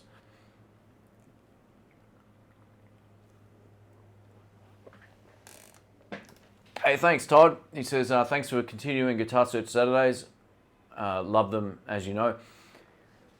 Yeah, I always say how long those things take. I don't think people realize like how big a job it is. It's not just like the editing. It's looking the things up and saying something interesting about them. I made the mistake of not really giving people any information on some of the walkthroughs. It was just like, hey, here's one of these. Yeah, great. So I'm making more of an effort to like research what it is that's in the shop. There's a lot of stuff in that MJ guitars that I didn't know about, like some of those amps and guitars. I didn't know anything about them. So I have to like sit there and all right, let's find out about this. Make sure I've got the right information as well, because There's a lot of stuff I knew about too, but there was some stuff I was like, I have no idea what this is. Like that modern guitar. Like I needed to make sure that was what it was. You got to double check the website and, get information that way as well. So they take a while, but they're great videos. And I'm not saying that to boast, but I love the fact once they're done, I always go, oh, I'm glad this is done, because it's an interesting sort of niche, and people seem to really love it. And I did an interview with Reverb. They did a written interview, went on their website, and they said, oh, where'd you come up with the idea for that? I said the concept was basically based on a series from Pat the NES Punk, right? He had Flea Market Madness, but the quality of it was awful. Like, I loved it, right? I was glued to watching it. I don't even necessarily know if I like flea markets that much, but I was finding myself watching them like, this is a really magnetic idea for a series. It's like a reality show. But his quality, he'd always do it undercover, or he had a camera strapped to his hat or something. I don't know how he filmed it, but the quality was terrible. And the concept came up where one of the guys subscribed to the channel, whose name escapes me right now. I can't believe it. Anyway, I've thanked him a few times. He said, oh, you should do a series where you go to the guitar shops on the weekend and show people what's in there or test some stuff. So it was kind of like a mix of those two ideas. I couldn't just go in there and film. Oh, I did. The first 10 were done undercover, basically. But once it got momentum and shops were selling stuff, they're like, oh, yeah, we'd, come in and do one. So I've just tried to improve that series over time. And because of that, it's time consuming, but it's worth it in the long run.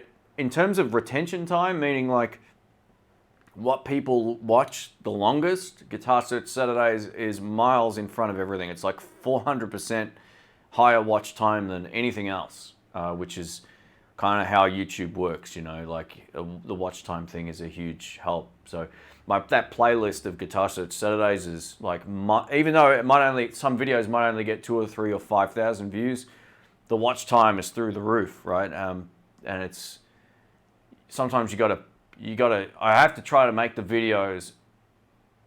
This is why YouTube can be hard for people too. You got to try to make people want to watch, right? Some people are more natural at that than others, but that series is interesting because it's not just one place. I'm going to keep doing it wherever I go. If I go overseas, back to the US this year or Canada or something, I'll try and lock in 3 or 4 of those shops in the area, right? That's the idea. Try to make it interesting and appeal to people from everywhere. So, yeah. Anyway, well, it's a long... I Rock the Blues says, is that the Matthias Yarb's shop? Yeah, it is, yeah. Yeah, MJ Guitars. Have a look at it if you've never seen that store. Supposedly Joe Bonamassa goes there and he buys stuff, and it's insanely good. Where can you find that Artist Tweed Tone amp that you reviewed? So all the links on every video I produce, there's links in the description. Go check it out. Artist Guitars, man. Just type in Artist Guitars. They're not in every country around the world, but I'm pretty sure they're in Australia, New Zealand, England, from what I understand, or the UK, and somewhere else I'm forgetting. But they're popping up, so yeah.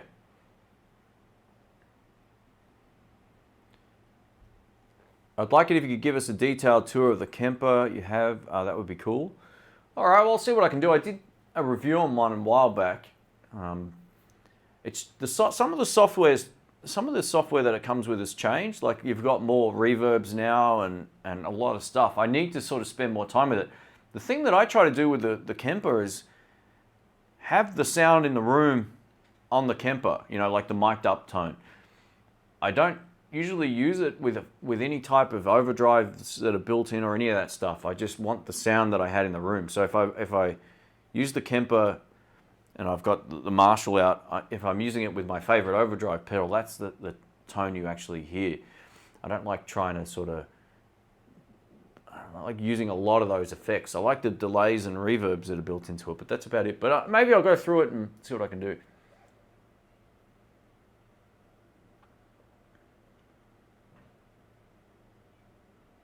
Gibson Harley fan, thanks mate, I appreciate that. He says, you do a great job. come to Cleveland, we'll go to the Rock and Roll Hall of Fame. I have never been to Cleveland before. Hey, my wife watched your little 50 Cent strap block video over my shoulder and came home with a 4-pack of Grolsch. Is that how you pronounce that? I'm not sure how you pronounce that. Hopefully I said that right. That's awesome. Those little things are great. I don't have them on this guitar because this strap, as you can tell, is not cool. And this is one that I don't use when I play out live.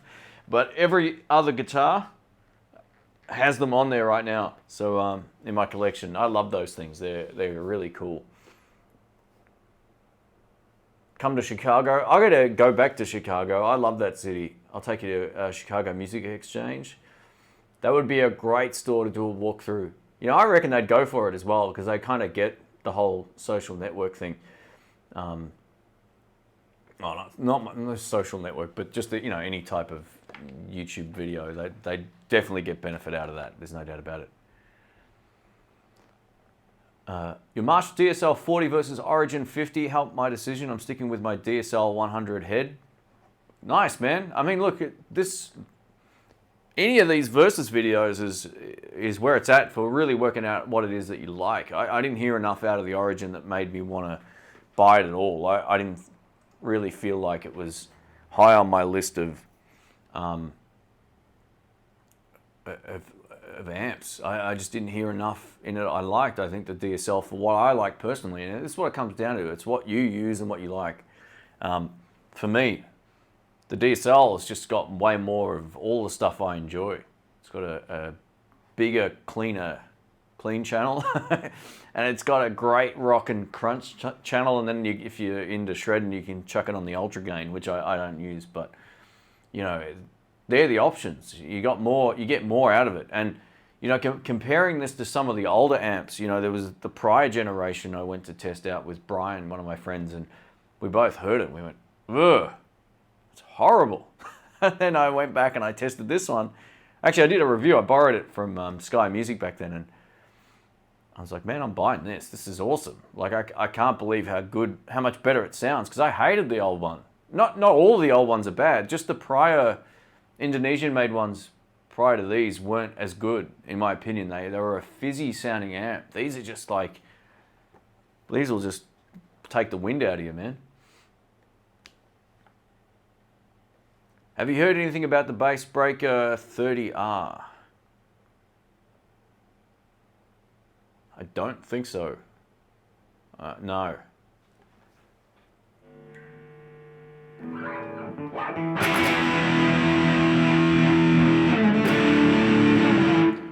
Stop No Names. I'll catch you soon. See you tonight. Come up. It'll be a good night. We'll break out the camera, and there'll be some good players. So I'm looking forward to it.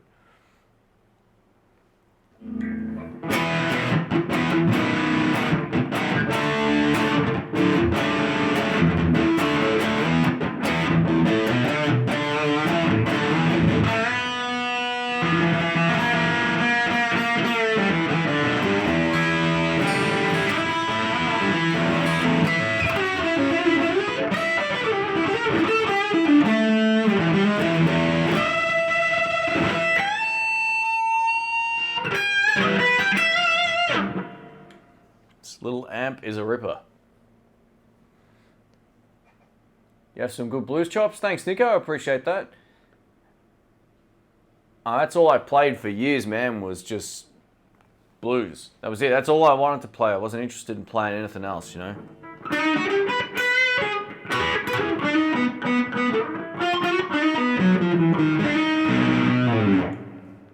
I ever try the Creamback in the DSL? I haven't, no.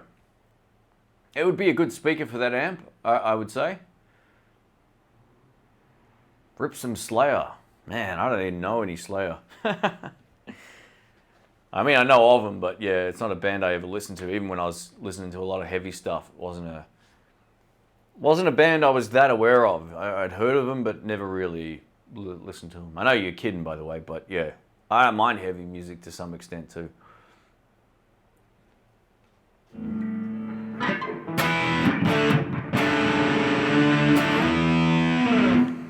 So this is a Tokai Love Rock, which is a Japanese lawsuit guitar. Basically, these were the best copies of the Gibsons you could get.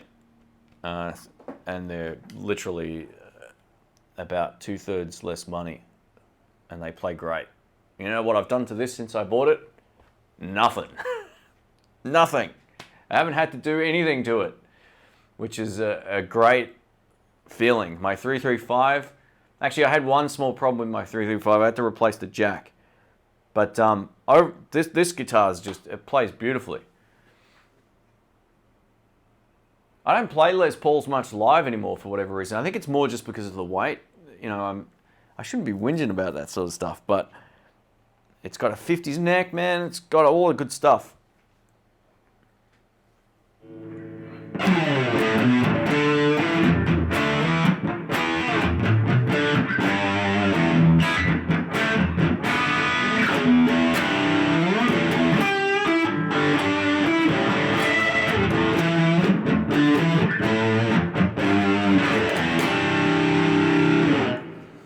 The pickups in this are all stock. Someone just asked, what are the pickups in there?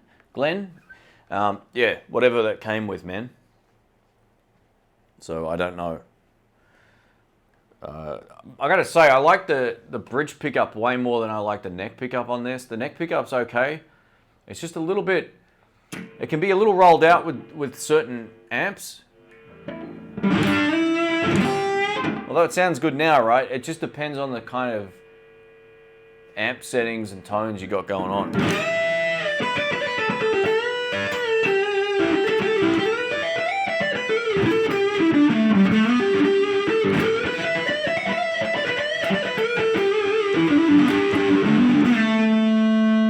So if you like that,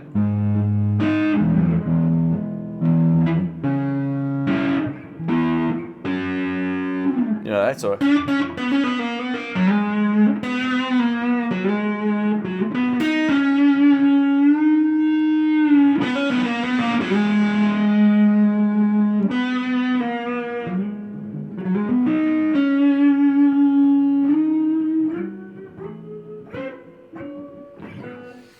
Yeah, it's got that kind of rolled out kind of vibe.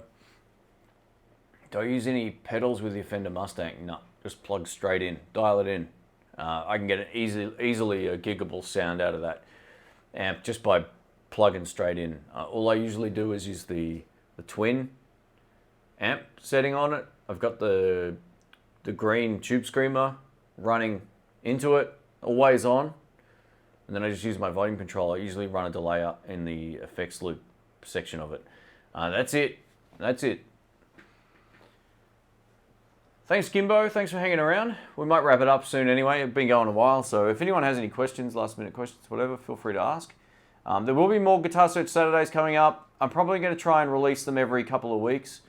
And you know, like I said, I'm not overly pumping out videos right now. I kind of feel like I'll pick and choose them a little bit better. So there'll be a couple of videos going up every week. I'll probably not have one going up this week, maybe the following weekend. So there'll be a few more from Germany. We saw some awesome shops, right? They all just completely took us by surprise. We went to one of the biggest shops, actually the biggest store I've ever been to in my life for music gear. It was 3 or 4 stories, right? Like it was insanely big. It had everything. I didn't even know where to start. We walked in there, Rick and I like, oh man. And we look up, we're like, oh, no way, there can't be more up there. Walked upstairs, there was more upstairs. Walked upstairs, there was more up on top of that floor. So there was plenty there. And yeah, the other shop we went into is like a real niche guitar shop. They got lots of stuff I've never seen anywhere, which is why these 3 stores were probably some of the best in this series. So yeah. We'll go for a few more minutes here. A few people have just joined, but how many people we got here? We've got 100 and... Oh, wow, I've got 127 people. How many thumbs up have we got at the moment, guys? I'm not sure what we're up to. Let me have a look.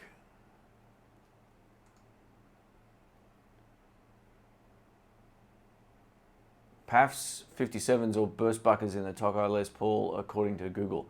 Okay, cool. Well, it's one of one of those things, you know, the way I buy a guitar is I pick it up, I play it. If I like the sound, I'm done. And the way that it feels. So I didn't actually, when I found this, I wasn't looking for it. You know, as Rick says, guitars find you. You don't find guitars, or whatever his saying is. So one of the things I did when I saw this, I went, oh no.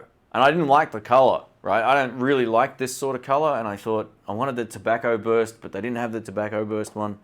You know, that sort of yellowy brown kind of look. I sat down and I played it through a deluxe reverb, and I just went, ooh, this sounds all right. And yeah, I played it, and an hour later I said, oh, damn it, I'm going to have to buy this thing. And he said, oh, you know, I can get you the other one in and all this. And I said, oh, I don't like risking that. You know, if I don't like it, then you've got a guitar I don't want to buy. So I just said, no, I'll take this. And over the years, actually over the next few weeks after buying it, it grew on me a lot. It was a little bit too Slash for me. And I don't mind Slash, right? But I don't have the hat. So it's just one of those things.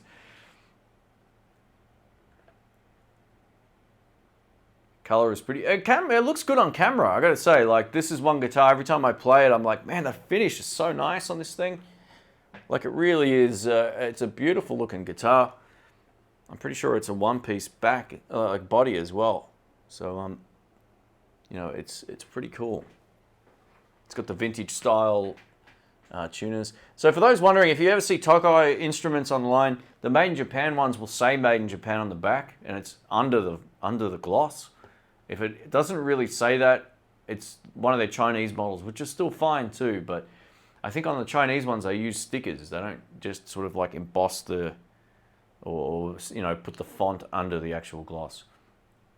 David says, I got a Japanese 54 reissue Strat, having trouble getting used to the neck compared to my made in Mexico Strat with a 60s neck. Any tips?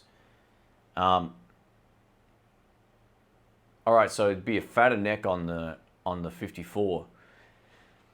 This is the thing, man. Like, you just play it a bit. Don't pick up the other. My suggestion would be probably don't play your other guitar for a while. Just play the 54 for like a week straight. You know, pick it up every day for 20 minutes until you don't think about it. And then you'll find you can probably switch back and forth without any issues. There's a lot of guys out there that will love fat neck guitars, and there's a lot of guys that won't. One of my good friends, he hates guitars with, or two of them actually hate guitars with fat necks, right? They won't go near them. So it might be the fact that you're not in love with a 50s neck, and that's fine too. But my suggestion is, anytime I get a new guitar, I tend to play it a lot, and then I get comfortable on it, then I can pick it up and I don't think twice about it. Thanks, Jason Wade. I appreciate that, mate. I'll catch you next time. 6 in line. Thanks, man. Clean the puke off my amp emergency fund. Oh, man. Far out. Thanks, mate. You don't have to do that. That's crazy. Thank you. I missed some comments here, but yeah, mate, always, if you do have any questions, mate, just reach out to me or let me know in the chat here. Hey, Matty K's here as well. Welcome, mate. Someone's saying I don't have the hair. Oh, yeah, you're right. Yeah, for the Slash comment. Sorry, I think the chat, sometimes I'm a little ahead of it. So thanks again, 6 in line, mate. You're crazy. I think you've done that twice. What's going on? Did you already do that earlier? Or am I losing my mind? Oh, maybe not. Maybe I was Todd. Sorry, I'm getting confused.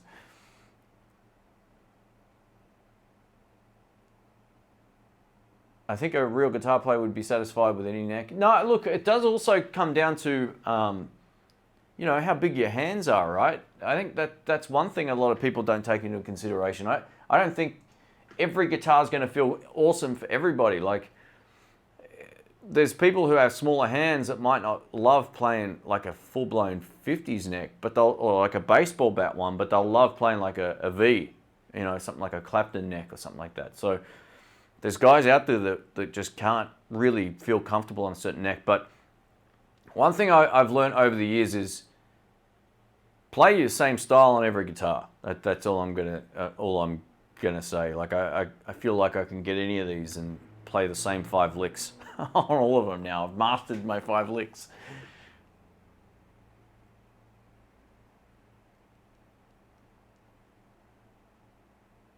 Have I played the new Performer Stratocaster? I don't recall. I don't think so. New Performer. Oh, maybe I have, actually. I can't remember. I'm losing my mind. Hey, Matty K. Jeez. Here's a tenner for Dr. Rick 69 tally fund. I'll let him know, mate. I'll see him tonight, so I'll buy him a beer or a cider because he doesn't drink beer either. But yeah, I'll buy him a Coke Zero or something, and I'll let him know. So thanks for that, mate. That's funny. You know what? I can't recall how expensive that guitar was. It was close to 20 grand. I'm pretty sure it was somewhere around there.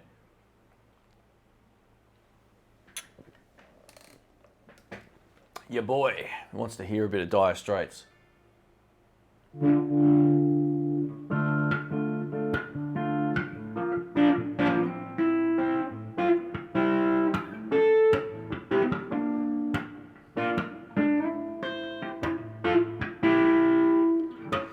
I'm on a distortion tone, so I've turned right down.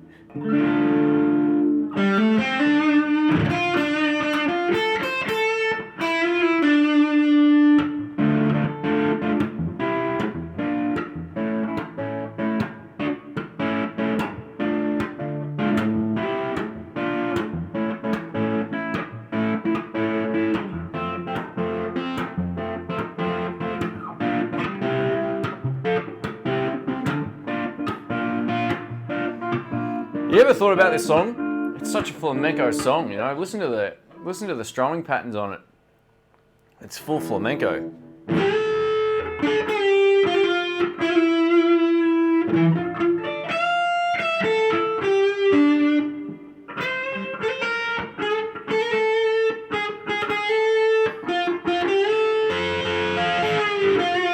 This is that lick I use on. It's a great little lick, that. I like that one. What's that other part? It goes like a...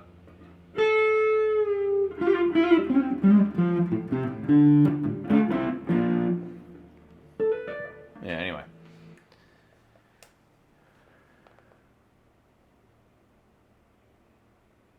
I think it's just getting used to the thin neck first. I love them both. Yeah, look, it just depends on, like, I'm not usually a huge fan of thin necks, but on certain guitars it really works well.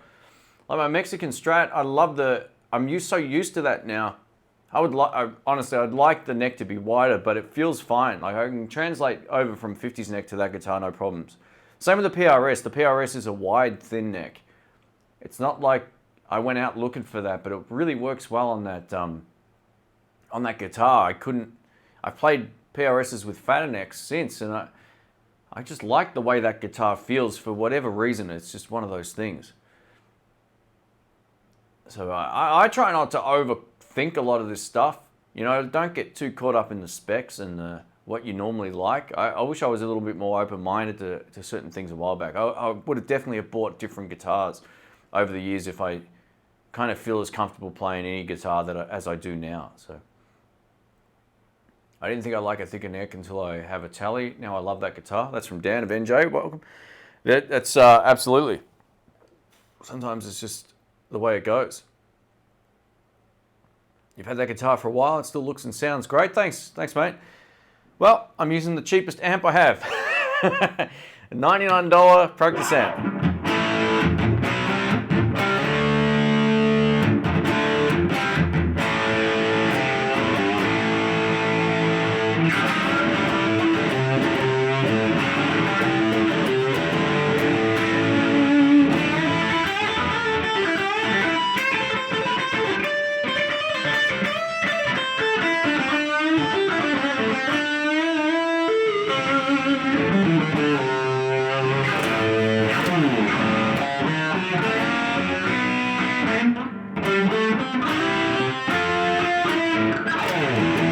That wasn't right.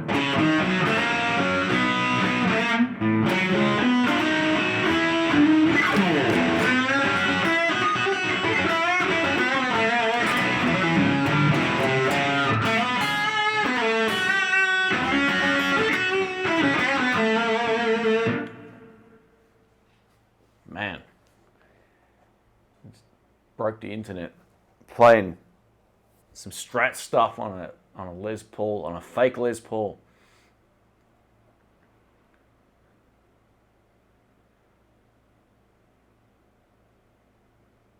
I'm all palm with no fingers. Slim necks works better for me. Yeah, well, there you go. That's a good example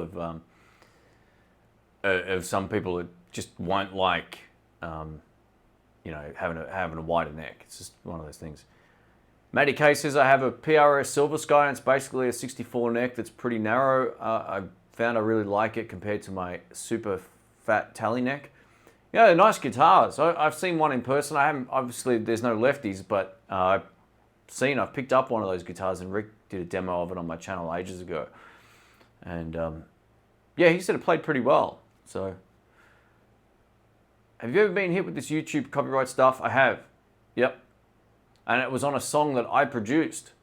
So, one of the things that sucks about that is I recorded drums at my friend's house, Drew's from the Drew's Drum Tracks, right? Like, we're good mates, we're playing tonight. I recorded drums and bass at his house and then laid it up with guitars at my place for a video, and I got hit by UMG or whoever it was, or some other company. There's no recourse, right? It puts you in a position where you've got nothing you can do about it. So I have a feeling, though, this is getting sorted out. From what I can understand, it's going to not be as problematic coming up. So we'll see if that's true or not. They need to iron that out, and so the process is a lot smarter. But anyway, yeah. So this is the problem that people have with it. I mean, yeah. Anyway, someone asked me a question here. Let me go back up. I missed it. I have the Mua Hornet 2. I use it every day. Oh, they're great little amps, man. I'm actually going to sell, like, on Friday night, I did the first set on my Bugera V5 amp, right? That little V5, and it was almost loud enough, but not quite. And I find when I'm at home, I'm using mostly the Hornet or this little practice amp, the NuX BT Lite. I really love the tones out of both of those. It just means you don't need anything else. You can just plug in and play. So I think the Bugera is going to be hitting the bay, which is code for eBay. I still got the box. It's a great little amp. I just don't know what I'm supposed to do with it now. I've got enough other options in terms of, like, I've got the Harley Benton head. I've got those Joyo amp heads as well. So I've got a few other little 5 and watters and similar that will be able to do the gig. So yeah, the Bugera is definitely going to be hitting the bay.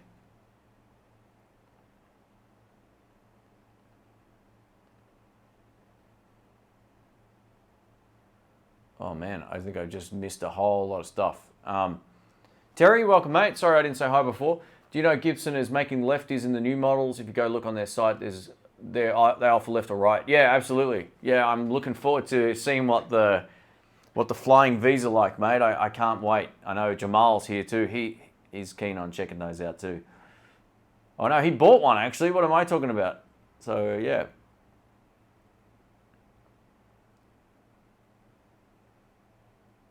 Oh man, sorry guys. It's hard to keep track of stuff sometimes.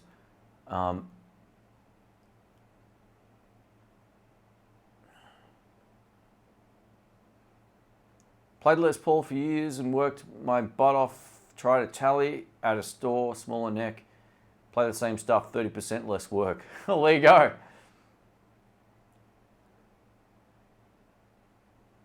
All right, well, far out.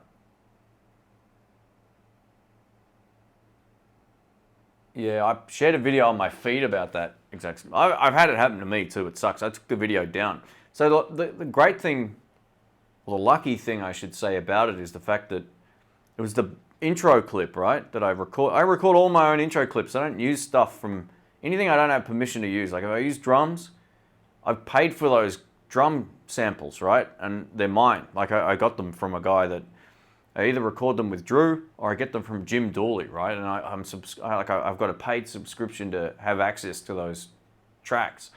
All the bass I play myself, all the guitar parts I play myself, right? And then I mix it and do all the stuff here on the computer. So it's interesting that these These bots are, I'm pretty sure most of them would be just, maybe it's automated, I don't know. They're just looking for a free handout, you know. It sucks.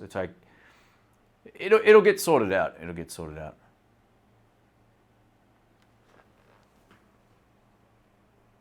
All right.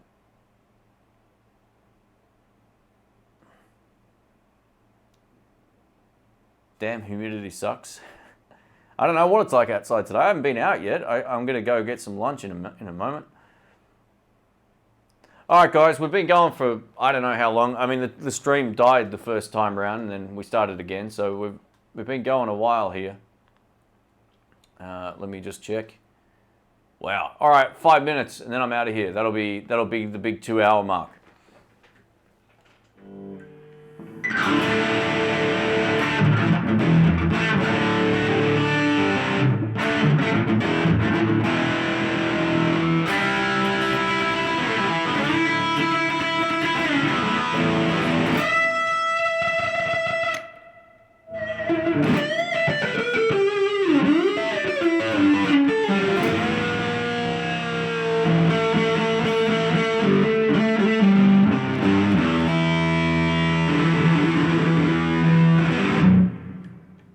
Tell you what, just quickly,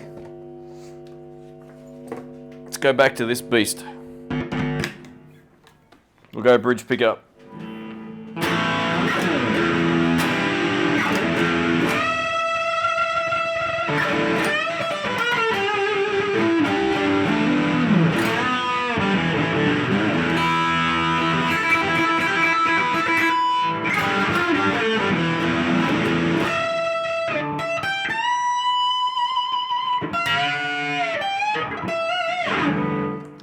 That was horrible playing. In the blues, this from Jamali says, Gibson has a black 68 Les Paul custom with gold hardware. Oh, okay. I'm thinking going to end up with another guitar. You're a shocker, mate. You're worse than me.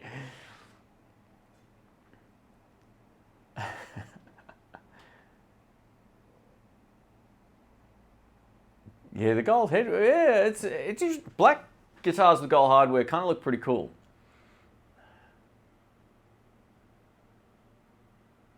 It's pushing 3 a.m. UK time. Oh, Johnny, well, thanks for hanging out, man. That's crazy. It's getting late. We've got 2 minutes left. Anyone has any last minute questions, feel free to let me know. Looks like the cool thing about these live streams is everyone's got their own conversations going. I love watching it. It's hard to keep track of everything, but it's always good. I'll tell you what, let's crank up the delay. We've got reverb right now, so let's chuck this on. We'll get a bit crazy here.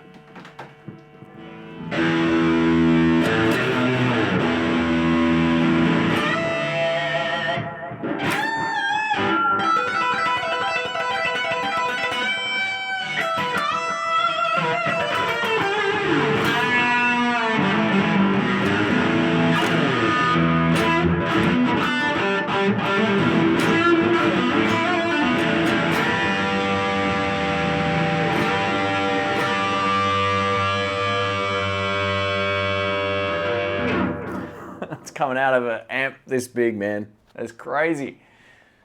It's coming out of a tiny little amp. All right, guys. Well, rock on. Have a good day. Have a good night. Have a good, crazy early morning wherever you may live around the world. I'm going to go get some lunch. So thanks for hanging out, guys. I appreciate it. If you enjoyed the live stream, please give it a thumbs up. If you didn't, you don't have to do anything. Michael, thank you. Thank you so much, mate. Love the Search Saturdays. Cheers. No worries. There's a few more coming up. They're in early stages of editing, but they'll get done. So I'll definitely be putting more of those up. I think the shops we saw were just amazing while we were away. So it was pretty much the highlight of the trip. Seeing the city as well. It was really great. All right, guys. Take care. Thanks again. Thanks everyone who used the super chat too. It's very generous. So I do appreciate it. Thank you. All right, guys, rock on. Have a good rest of the day, and I'll catch you soon. See you guys.